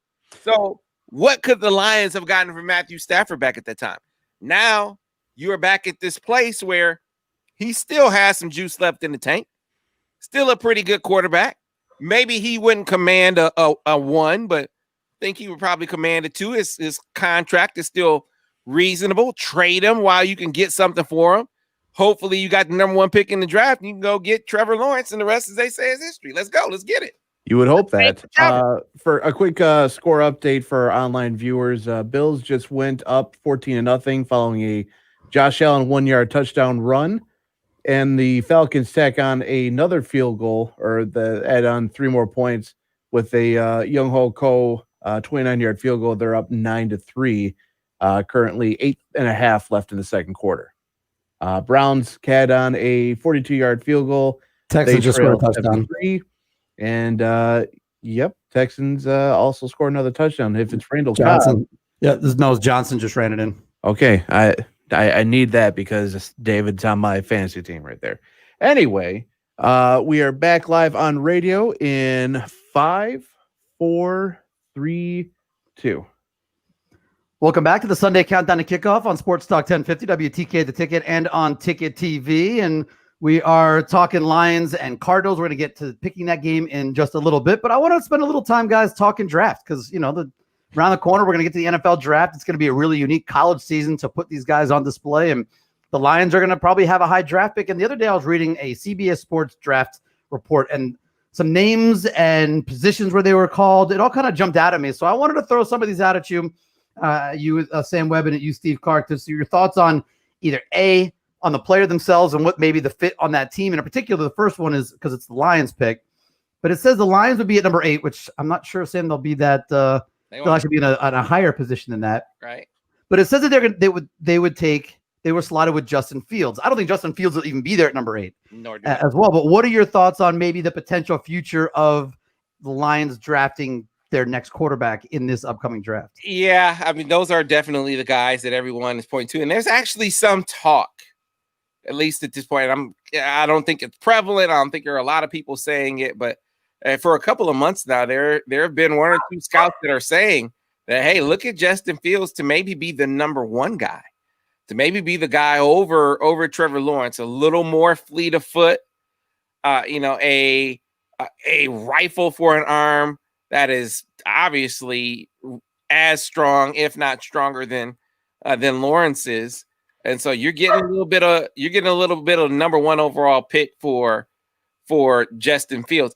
I think that the polish, he isn't as polished as Trevor Lawrence. That the developmental piece of it, the curve is probably a little bit longer, a little bit more of a projection for him. So I think that Trevor Lawrence would probably be closer to being ready to command a team from day one. That's one of the reasons why I'm kind of erring on that side. But look, if I came away with either one of those guys at this point, I mean, I want Trevor Lawrence, but if I came away with Justin Fields, I wouldn't be disappointed in that either. You got to get your franchise quarterback in this draft and you trade Matthew Stafford. That's my objective heading into it. Last year, everybody thought Tua was going to be number 1. Then he has his hip injury and he slips down to number 5. I've been a big Trevor Lawrence fan for a while, a couple of years at least now.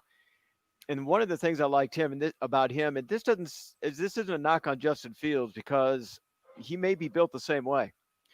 But in the postseason, Trevor Lawrence was taking hits, big hits, and getting right back up and basically saying, game on. And it's like he took a hit and it just like made him better. And that's the type of competitive thing that I really, really like to see in a champion. And he may have that type of ability. And I'm not saying that Justin Fields doesn't have that. I just actually witnessed it with Trevor Lawrence and the number of times he got knocked down brutally in games against Ohio State or against Alabama or against LSU and just comes right back up wanting more. So to me, he's the guy. Knowing the Lions, they could go 0-16 and lose out to the New York Jets, another 0-16 team for Trevor Lawrence. But one of the things I do like about Justin Fields is because I think he can add the running game dynamic. And again, not that Trevor Lawrence can't run, he can, but I think Justin Fields can run better. That I'm fairly certain of. And so Justin Fields might be right. We're going to find out how Ohio State plays this season with the limited schedule, with players going in and out because of potential COVID situations or injury situations. What we know about players today coming into this season, we have no idea what it's going to be like by the time they're playing in January, because the storylines are going to change, the dynamics are going to change, and how they perform through it is going to change. Well, speaking of the players in the Big Ten, the other names that popped up, there are a lot of Big Ten names in the first round, a lot of names in this mock draft. The two that we're going to start with are of the most relevance to us because they are Michigan guys. And I mean, I'll mention that it was slotted to the Raiders. I don't think it really matters which team they're slotted for at the moment, but it kind of shows you where Michigan players are looked at, in the range of the first round. And slotted at the 15th spot, Sam, is Michigan senior defensive lineman Kwity Paye. Now, both him and the other guy that we're going to mention, they seem to get a lot of pub for first round, but they also would both really benefit from having this season to show that they're not just the potential, but they actually really put it out there in that for a long period of time. So for an entire season, Kwity Paye is the first one of these two. He's slotted right now at number 15 on the CBS Sports mock draft that I was checking out. Yeah, to me, I thought last year was going to be a year where he burst out and was first team all Big Ten. That he was a dominant force. And we saw him be that in some games, but not game in, game out. Wisconsin game sticks out to me as not a good game. Ohio State sticks out to me as not a good game. So in the bigger games during the season, in the biggest games last year, you didn't see Kwity Paye play his best game. To be the number 15 pick in the draft means to me that we see him be the Kwity Paye against Ohio State and against Wisconsin that we see him be against Maryland or Rutgers, right? See him do those same kinds of things in those games. And he's certainly capable of that. I think, this being another year where he's expected to be the guy, because that's a step up, where last year he was expected to be the guy and a lot more pressure, a lot more focus on him from opposing defenses. So how does he handle with that experience under his belt? Another year bigger, another year stronger. Now you know that there are some other guys on the defensive line, namely Aiden Hutchinson, that you got to be leery of, contend with if you're an opposing offense. So I like that potential for him to be the number 15 pick, but I think we got to see some things this season for him to go that high. You're as good as you are with the people around you. And it helps to have good teammates around you that could take some of the pressure off. If you're a one-man band, they just double and triple team you until you're completely ineffective. And then scouts are looking at, how did you fight off against a double team? That was fine, but hardly do you ever see how you do against single coverage. And just ask Jadeveon Clowney what one hit does for one's draft status, even though somebody just completely whiffed on a block. They make it sound like, Jadeveon Clowney was the best that ever played college football. So again, your teammates are going to help. And how you perform, of course, in the big games, like you mentioned, Ohio State and Wisconsin, and some of your other rivalry games, Penn State, et cetera, is going to help make your mark as well. All right, guys. Another name from the Michigan Wolverines that's in this mock draft in the first round was down at the number 29 pick. I'm not sure how the Jets ended up with a trade with Seattle, but that's not the important part. The important part is that listed as a first round pick is Jalen Mayfield. And so another guy, Sam, that would really benefit from this season. We know he had talked about and actually had opted out. But having Jalen Mayfield back in, having a season to play your 8-9 games, whatever it turns out to be, could really benefit him, just like it could benefit Kwity Paye. Yeah, huge. It was huge for him to come back. I think that there's an understanding in his entire circle, from his family to his agent, obviously his coaches at Michigan, but then down to him. He was the last one to maybe come along to the, as far as the idea that more film, even if you played a couple of games and they canceled the rest of the season, that's 2 more games of game film that would go to maybe encourage a team to take you in the first round. Every bit of film for him is beneficial. I thought he showed well last year in his first year as a starter.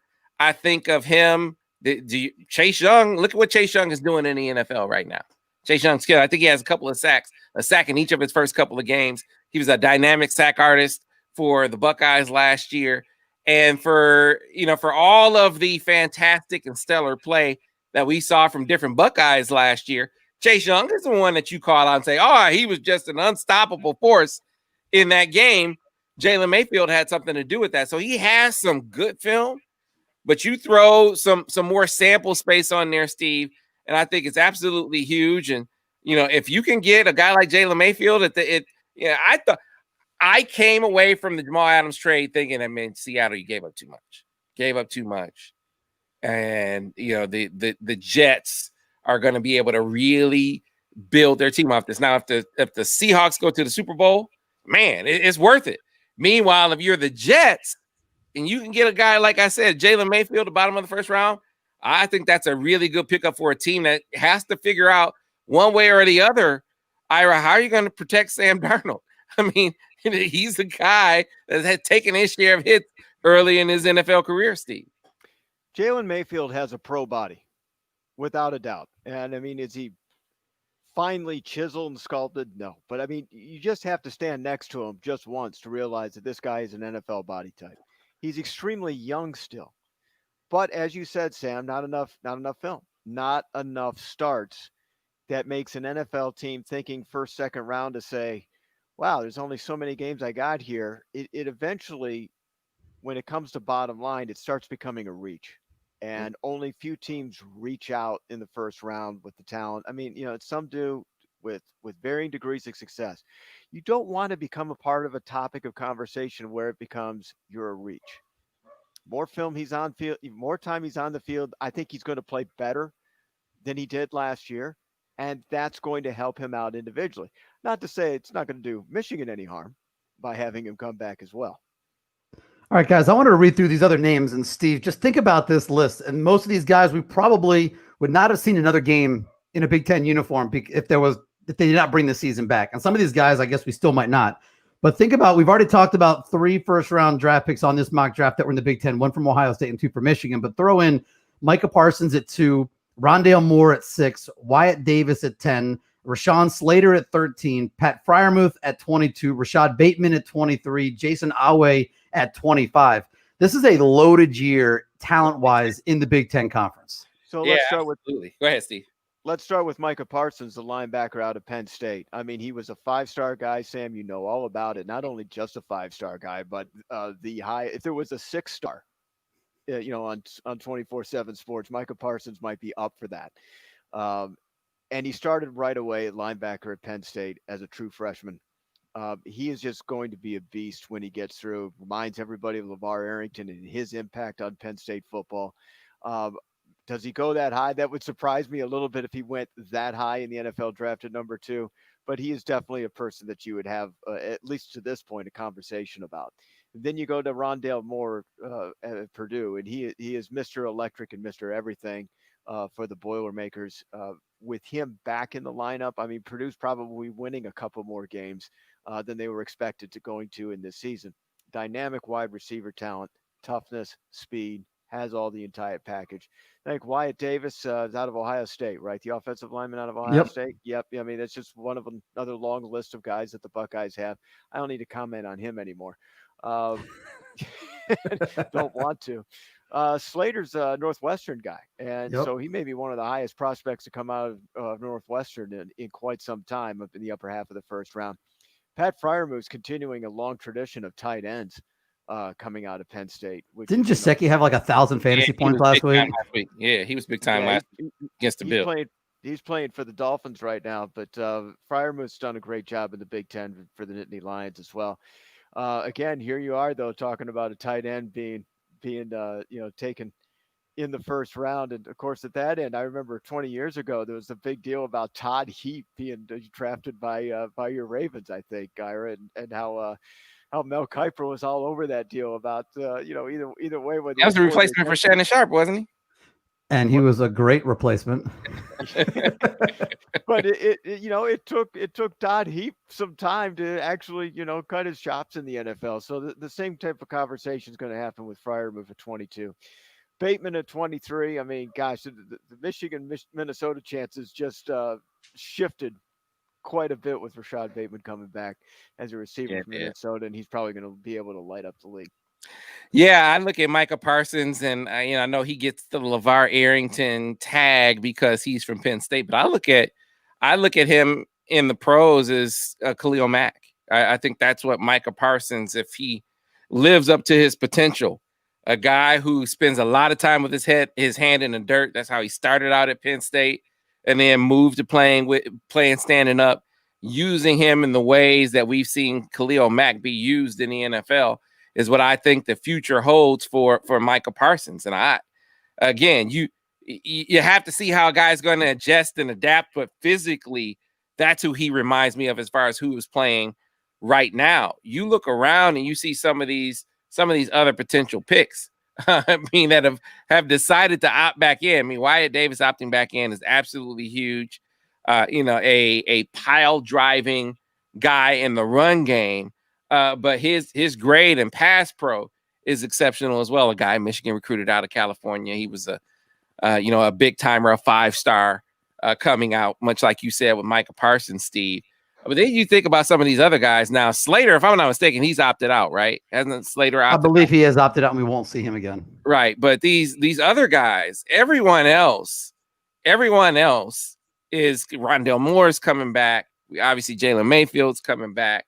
Rashad Bateman, who, Steve, you talked about it changing the fortunes and the look of that first game. It took Michigan's opener, at least for me on paper right now, before I hear about any practice, it took that game from being a win for Michigan to being a loss. Bateman coming back and Ambry Thomas not huge. And you give Tanner Morgan the reigning receiver of the year in the Big Ten. He is a big time playmaking wideout. He has speed. He can make moves in space. He has good size.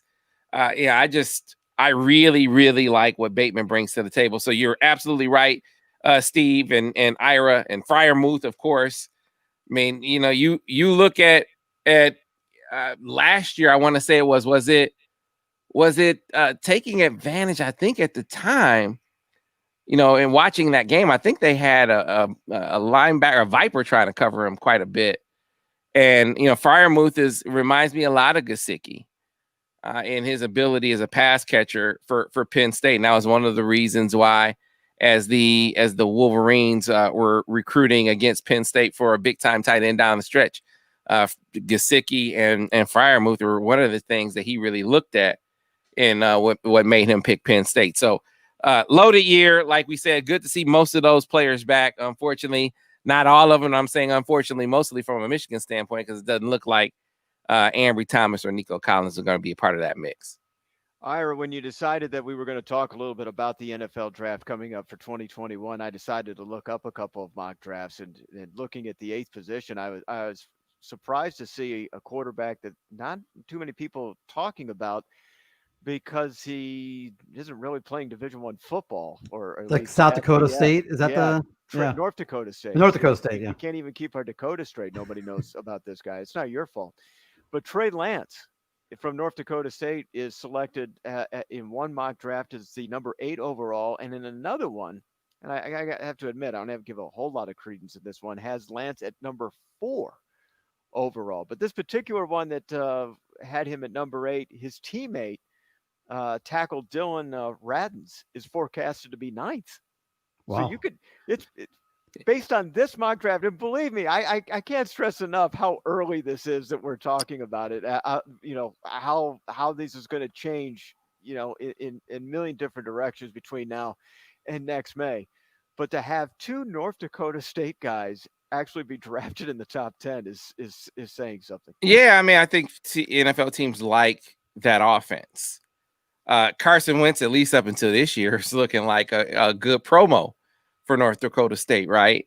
Isn't looking so good this year, but I think they like the offense, how that offense translates the parallels to the NFL and what it means for the readiness, for the preparedness of quarterbacks coming out of that offense. And again, this year notwithstanding, Carson Wentz has been a really, really good promo for whoever the NFL is looking at a quarterback out of North Dakota State. So not that surprising from that standpoint. Now, if Carson Wentz, continues to look like crap, maybe they'll start to look at North Dakota State quarterbacking different. Well, here's the other thing about the North Dakota State thing, Steve, as you bring it up.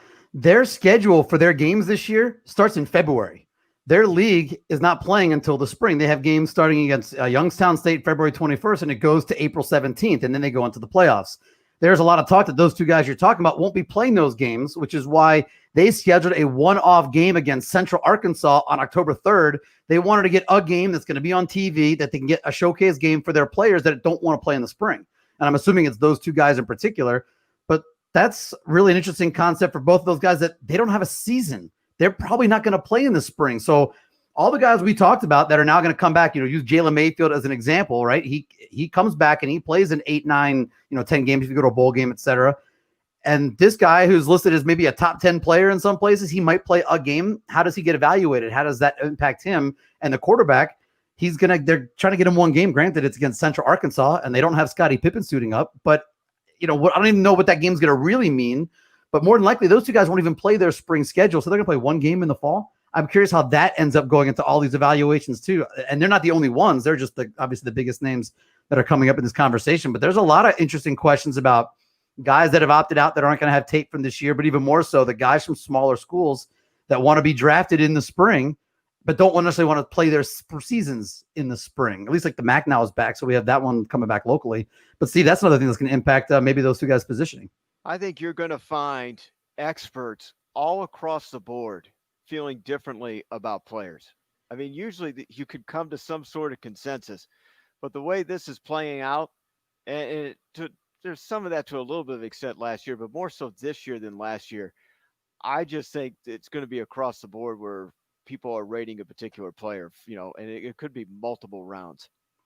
It's going to be very interesting evals, needless to say, and a lot more tape, a lot less in person. And we're going to see how that's going to be very interesting, how that does impact the draft. When we come back on this side of the break, we're going to check into the scores, see what's going on around the league, and get our final thoughts on Detroit at Arizona as the Lions play the Cardinals this afternoon at 4:25 down in the desert. And we take you up to network coverage coming up at 2:30. So we have about 20 more minutes online on Ticket TV and also on Sports Talk 1050 WTK The Ticket.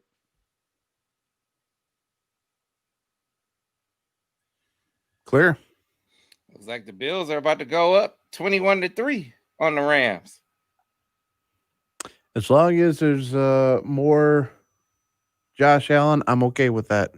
That's your quarterback this week, Miz? That's my quarterback I've had for the past 3 weeks. Yeah. Yeah, Josh Allen's balling. Mm-hmm. Falcons are up 16-3 after a Brian Hill touchdown run. Vikings surprisingly up 14-6. Yeah, the Titans. Not surprising. The Vikings up 14-6 surprises me. Yeah. Adam Thielen with a 16-yard touchdown pass. Dalvin Cook had a touchdown run about 3 minutes before the end of the first quarter. So that's how that score came to be. Pat's up 6-3 right now. Vikings are playing for their season, by the way. Yeah, oh yeah, they are. No doubt about it. Point? Yeah, Tannehill threw an interception in the red zone. Yeah, Tannehill, I'm going to need you to start handing the ball off to Derrick Henry. Yeah. Derrick Henry, please. Yeah. For my fantasy sake, please. Remember who the star of the show is.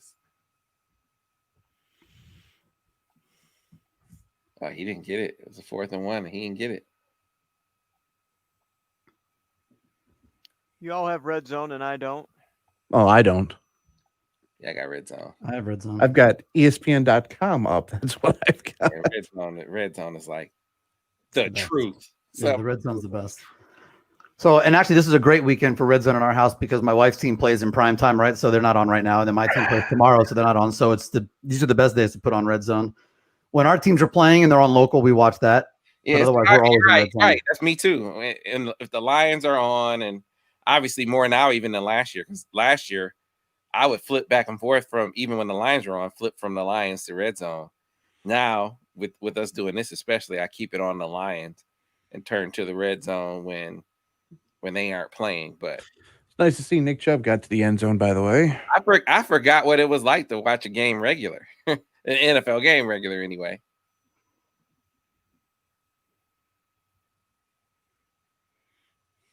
Wow. There's a college version of Red Zone, isn't there? Not really, because everyone's rights are all. That's true. So ESPN does. I think ESPN on one of their channels might do, or online might do a version, but it's only ESPN games. So you'll never flip over to BTN and get Big Ten games or that are on BTN or on Fox or anything like that. I discovered on Comcast I got an SEC alternate, like a Big Ten alternate. When they have multiple games on, yeah, I haven't noticed that. I just didn't know here in Ann Arbor that we had an SEC alternate available. Another tight end scored for Buffalo. I can see your man. Tyler Croft. The helmet is still spinning in the studio. Look at that. Like, hey man, When we turned it back on, we got it going again. Yeah, it was off for a moment. Josh Allen, another touchdown. Let's go, baby. Yeah. But he's not throwing anything to Stephon Diggs, so it's not helping me at all. Yeah, I know. It's not helping my pay league, but I'll take what I can get. Yeah, the Bills are looking. Where's Indianapolis and the Jets? Not playing yet. 405. Oh, they're 4? Yeah. All right. 30 seconds until we're back on radio. So what are we doing? Whatever you want, Steve. I want to let you drive the show. Okay.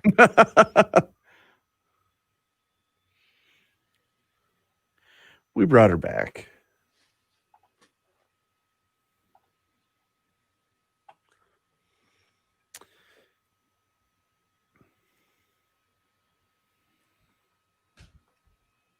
All right, stand by, folks.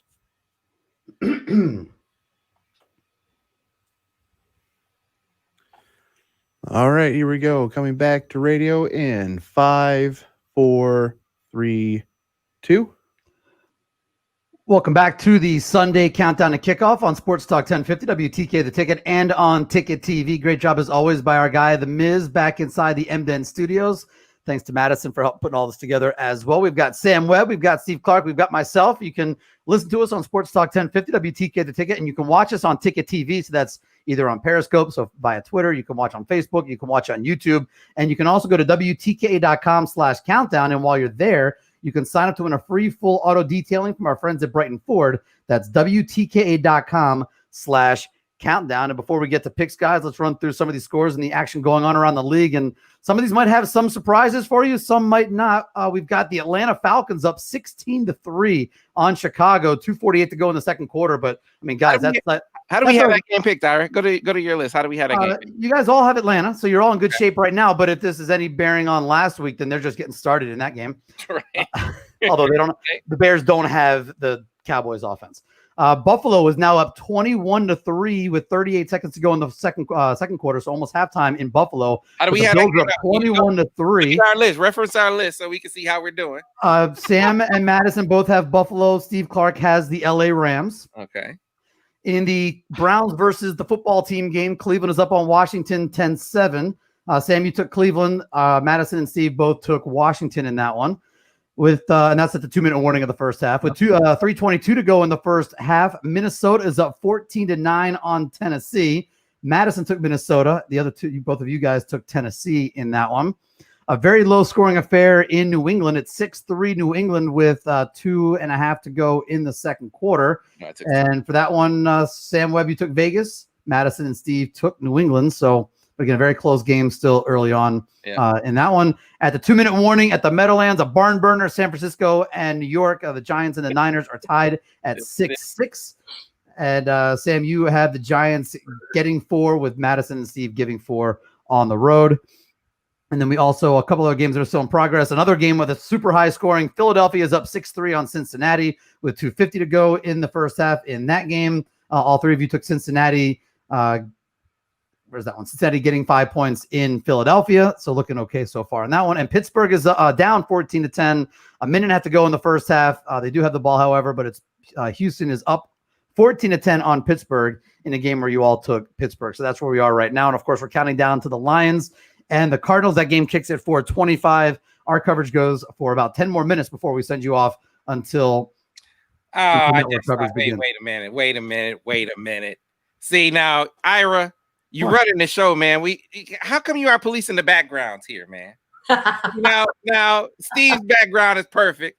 My background is at least in keeping with the game that we're talking about. You know, Snuck in there. I mean, you got a way of ruining the relationship. We were doing so well. You and I, we were seeing eye to eye. We were locked arms in unity, and then you got to go ruin it with that green and white in the background. Whatever, Samantha. Let's go. I don't have control of what happens elsewhere, but that's why I brought Paul. I did bring Paul home. Should I just put this here, Sam? Yeah, actually, I'll give you that. Ira started it because he was like, "Oh, I did this for Madison." So I was like, "Okay, well, I'm gonna go do this for Ira then." That's fine. I have Paul. Paul belongs where he, belongs, which is in Ann Arbor, wearing a Michigan helmet. So he's right here. So we're good to go. We're gonna have all fun all see. The Sunday Sam and Sunday Madison are supposed to get along. Yeah. Did she? I don't have any. You don't see Michigan in the background here. Although I can do that next week. We can make that happen. Hey, if you take your graph, hold on. You guys go ahead. You guys go ahead. Let me be last. You take your graphic down. What color is the screen behind you? But see, that's because we want to cover it up. That's why. That's why it's green. That's why they use green screens, because they have to be covered up. Whatever. Talk. It's fine. All right, guys, we're coming down to the last minutes of the show here, so we're going to get to our pick segment in just a moment. But I want to throw this over to Steve Clark, because Steve, as you're going to watch the game today, what are the things, just the specific matchups, things that you think they're going to be, maybe catching you that will make it more exciting for you to watch the game today? What are you watching for in this matchup? We've been waiting for Galladay to be able to be available to play in this game, and he's not going to be 100%, but he's going to be lined up against Patrick Peterson for cornerback of the Arizona Cardinals. That should be an interesting matchup. Galladay's got to be able to perform against that. The other thing is, I'm curious when doing the research on this game how Kyler Murray performs against the Lions defense. And we pretty much think he's going to perform very well. It's just, how is it going to be done? The Lions like to blitz. I'm sorry, the Lions like to play man, and they can't blitz to save their soul. But the Lions like to play man. And in those situations, when things break down and they're playing man, who accounts for the quarterback? And it's Kyler Murray. So is this going to force the Lions defense to play a little bit of zone defense going into this one? Possibly. Because if they continue to play man and things start to break down, then Kyler Murray's probably rushing for 100 yards in this game and a couple of touchdowns. What about you, Sam? I know you're trying to get creative there. For the viewers, they're seeing you trying to get creative with your background. But as you watch the game today, get out of here. So obviously beyond the part, and the result part, which we will get to in your pick in a little bit, but other things that you're watching for, and I agree, the matchup of what they're going to do with Kyler Murray, and I also the Patrick Peterson versus Kenny Galladay matchup. If Kenny Galladay can be close to what we expect out of Kenny Galladay, it should be pretty fun today. What do you think, Sam? Yeah, I'm looking at that secondary for the Lions and to see how porous they're going to be this week. You're going to have another weekend with Amani Oruwariye. Thank you, Steve Clark, and Okudah and Jeff Okudah on the corners. And then it's just been this mysterious thing at the safety spot. Of course, you got Duron Harmon, the pickup from the Patriots at one safety. And there's been a lot of talk about Will Harris at the other safety, who was terrible last week. He had 2 15-yard penalties to end the first half and led to the Packers scoring a touchdown before the intermission. And then coming out of the break, he took the worst angle on a run known to man, and it wound up with an 80-plus yard touchdown run from Aaron Jones. So here you had a guy who was personally responsible for the most part for 2 touchdowns, when you had a guy like Tracy Walker, who's only in his 4th year, play really, really well last year, and he's like the backup. But you know what? I'm not upset about that, Steve. I'm not upset about that, guys. I think that, hey, I'm glad that Trufant is out. I say play more Will Harris. Let's go. Let's play all the super young guys. Let them take their lumps, and let's tank for Trevor. Anything we got to do to tank for Trevor, I'm all for it. Been mentioning that since last year, but we were wondering if they should take Tua. I says, the alternative to not taking Tua is to draft Trevor Lawrence for 2021. Lions are on the way for that. Unfortunately, the Jets might be in their way as well, because I don't think the Jets are winning a ball game this year. But back to the Lions. Kyler Murray has got the run game going for him. He is part of the run game. Kenyon Drake is the other part of the run game in this one. And I think based on the stats that shows that Kyler Murray isn't throwing deep and down the field a lot, he must be doing enough quick outs to be able to keep the chains moving during this one. And I kind of expect the way it's going to be for the Lions in this particular game is sort of a slow death. They're just going to convert on second and third down and just keep the chains moving.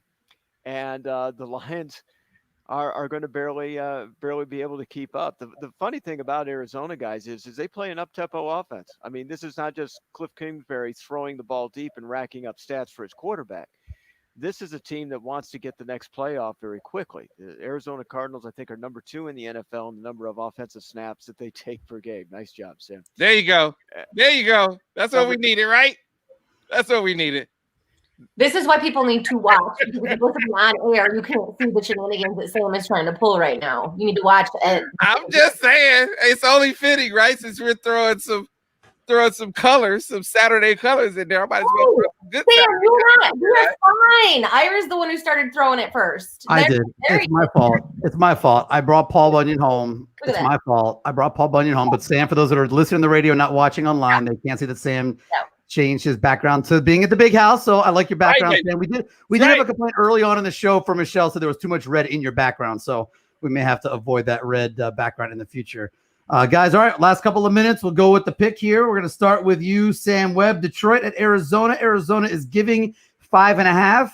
How many would you like to take Detroit? I mean, I would need at least 10. At least. But this is going to be a bloodletting, guys. I mean, you talk about a guy who has no clue what to do to fix his team. It's not possible. Even if he had the tools necessary to fix his team, he wouldn't know how to use them. So in this instance where you're talking about one of the most potent young attacks now in football, in my opinion, when you got Kyler Murray, I like Kenyon Drake was averaging over 4 yards a carry last week. So you got a little bit of a running component to go along with this potent passing attack now with DeAndre Hopkins and Larry Fitzgerald. Really super tough. And then you look at the other side of the football, even if you get Kenny Golladay back, which it looks like they will, and even if that gives you a little more of an open field, you still got Patrick Peterson out there, one of the best corners in all of football that's really going to limit the damage. I have winning this game, the Arizona Cardinals, 34-24. And really, the 24 with the Lions is due solely to Golladay coming back. If Golladay, for some reason, pregame, they say he's not available, Lions are going to get beat by 3 touchdowns at least. Steve Clark. When you look at this defense, guys, Sam was looking at the offense. When you look at this defense, you've got a pass rush that doesn't exist. You've got linebackers that aren't fast enough. You've got a secondary that is not fast enough or too hurt to play. I mean, what else can you expect to have happened in this game? Arizona's offense is going to be able to do what they want when they want. When you're too slow, the worst thing that you can do is have an up-tempo offense play against a slow team, because by the third quarter, they're going to be completely physically and mentally exhausted in this one. I'm not giving the Lions a whole bunch of hope in this one. I think Arizona not only wins the game, but they beat the spread at 5.5. Take Arizona to the window. Madison Rally. Well, I have a question first. TJ's been doing well, hasn't he? He's on my fantasy team, so I've been watching him. And he actually, doesn't he lead in receiving yards? That's not saying a whole lot for the Lions. Listen, I'm taking what I can get, okay? I'm taking what I can get, especially because he's on my fantasy team. And the Cardinals they've been I don't know, not so great against tight ends. So I'm gonna go with the Lions anyway. What difference does it make? Because y'all don't have hope. I'm the only one who shows hope in this. This is why you brought me You in. didn't even wear the Lions jersey this week. What kind of hope is that? She is a Spartan fan. She lives on hope. What do you mean? I just saw that. I mean, that just happened. Hope is a game plan for fans. Wasn't it? Hope is always a game. Madison, we appreciate you keeping the faith. We appreciate someone having hope here on the show. And that is why Madison is joining us on Sunday here on the Sunday Countdown to Kickoff. Appreciate Madison joining us. Appreciate Sam and Steve, our guy Miz, back inside the Emden studios. Enjoy Lions football. Enjoy the other NFL action. We'll see you on the radio tomorrow morning here on Sports Talk 1050 WTKA Ann Arbor, a Cumulus station. Kickoff. clear. Thanks for watching, everybody. Bye. It was fun. Bye. See you guys. I see it. Bye. See ya.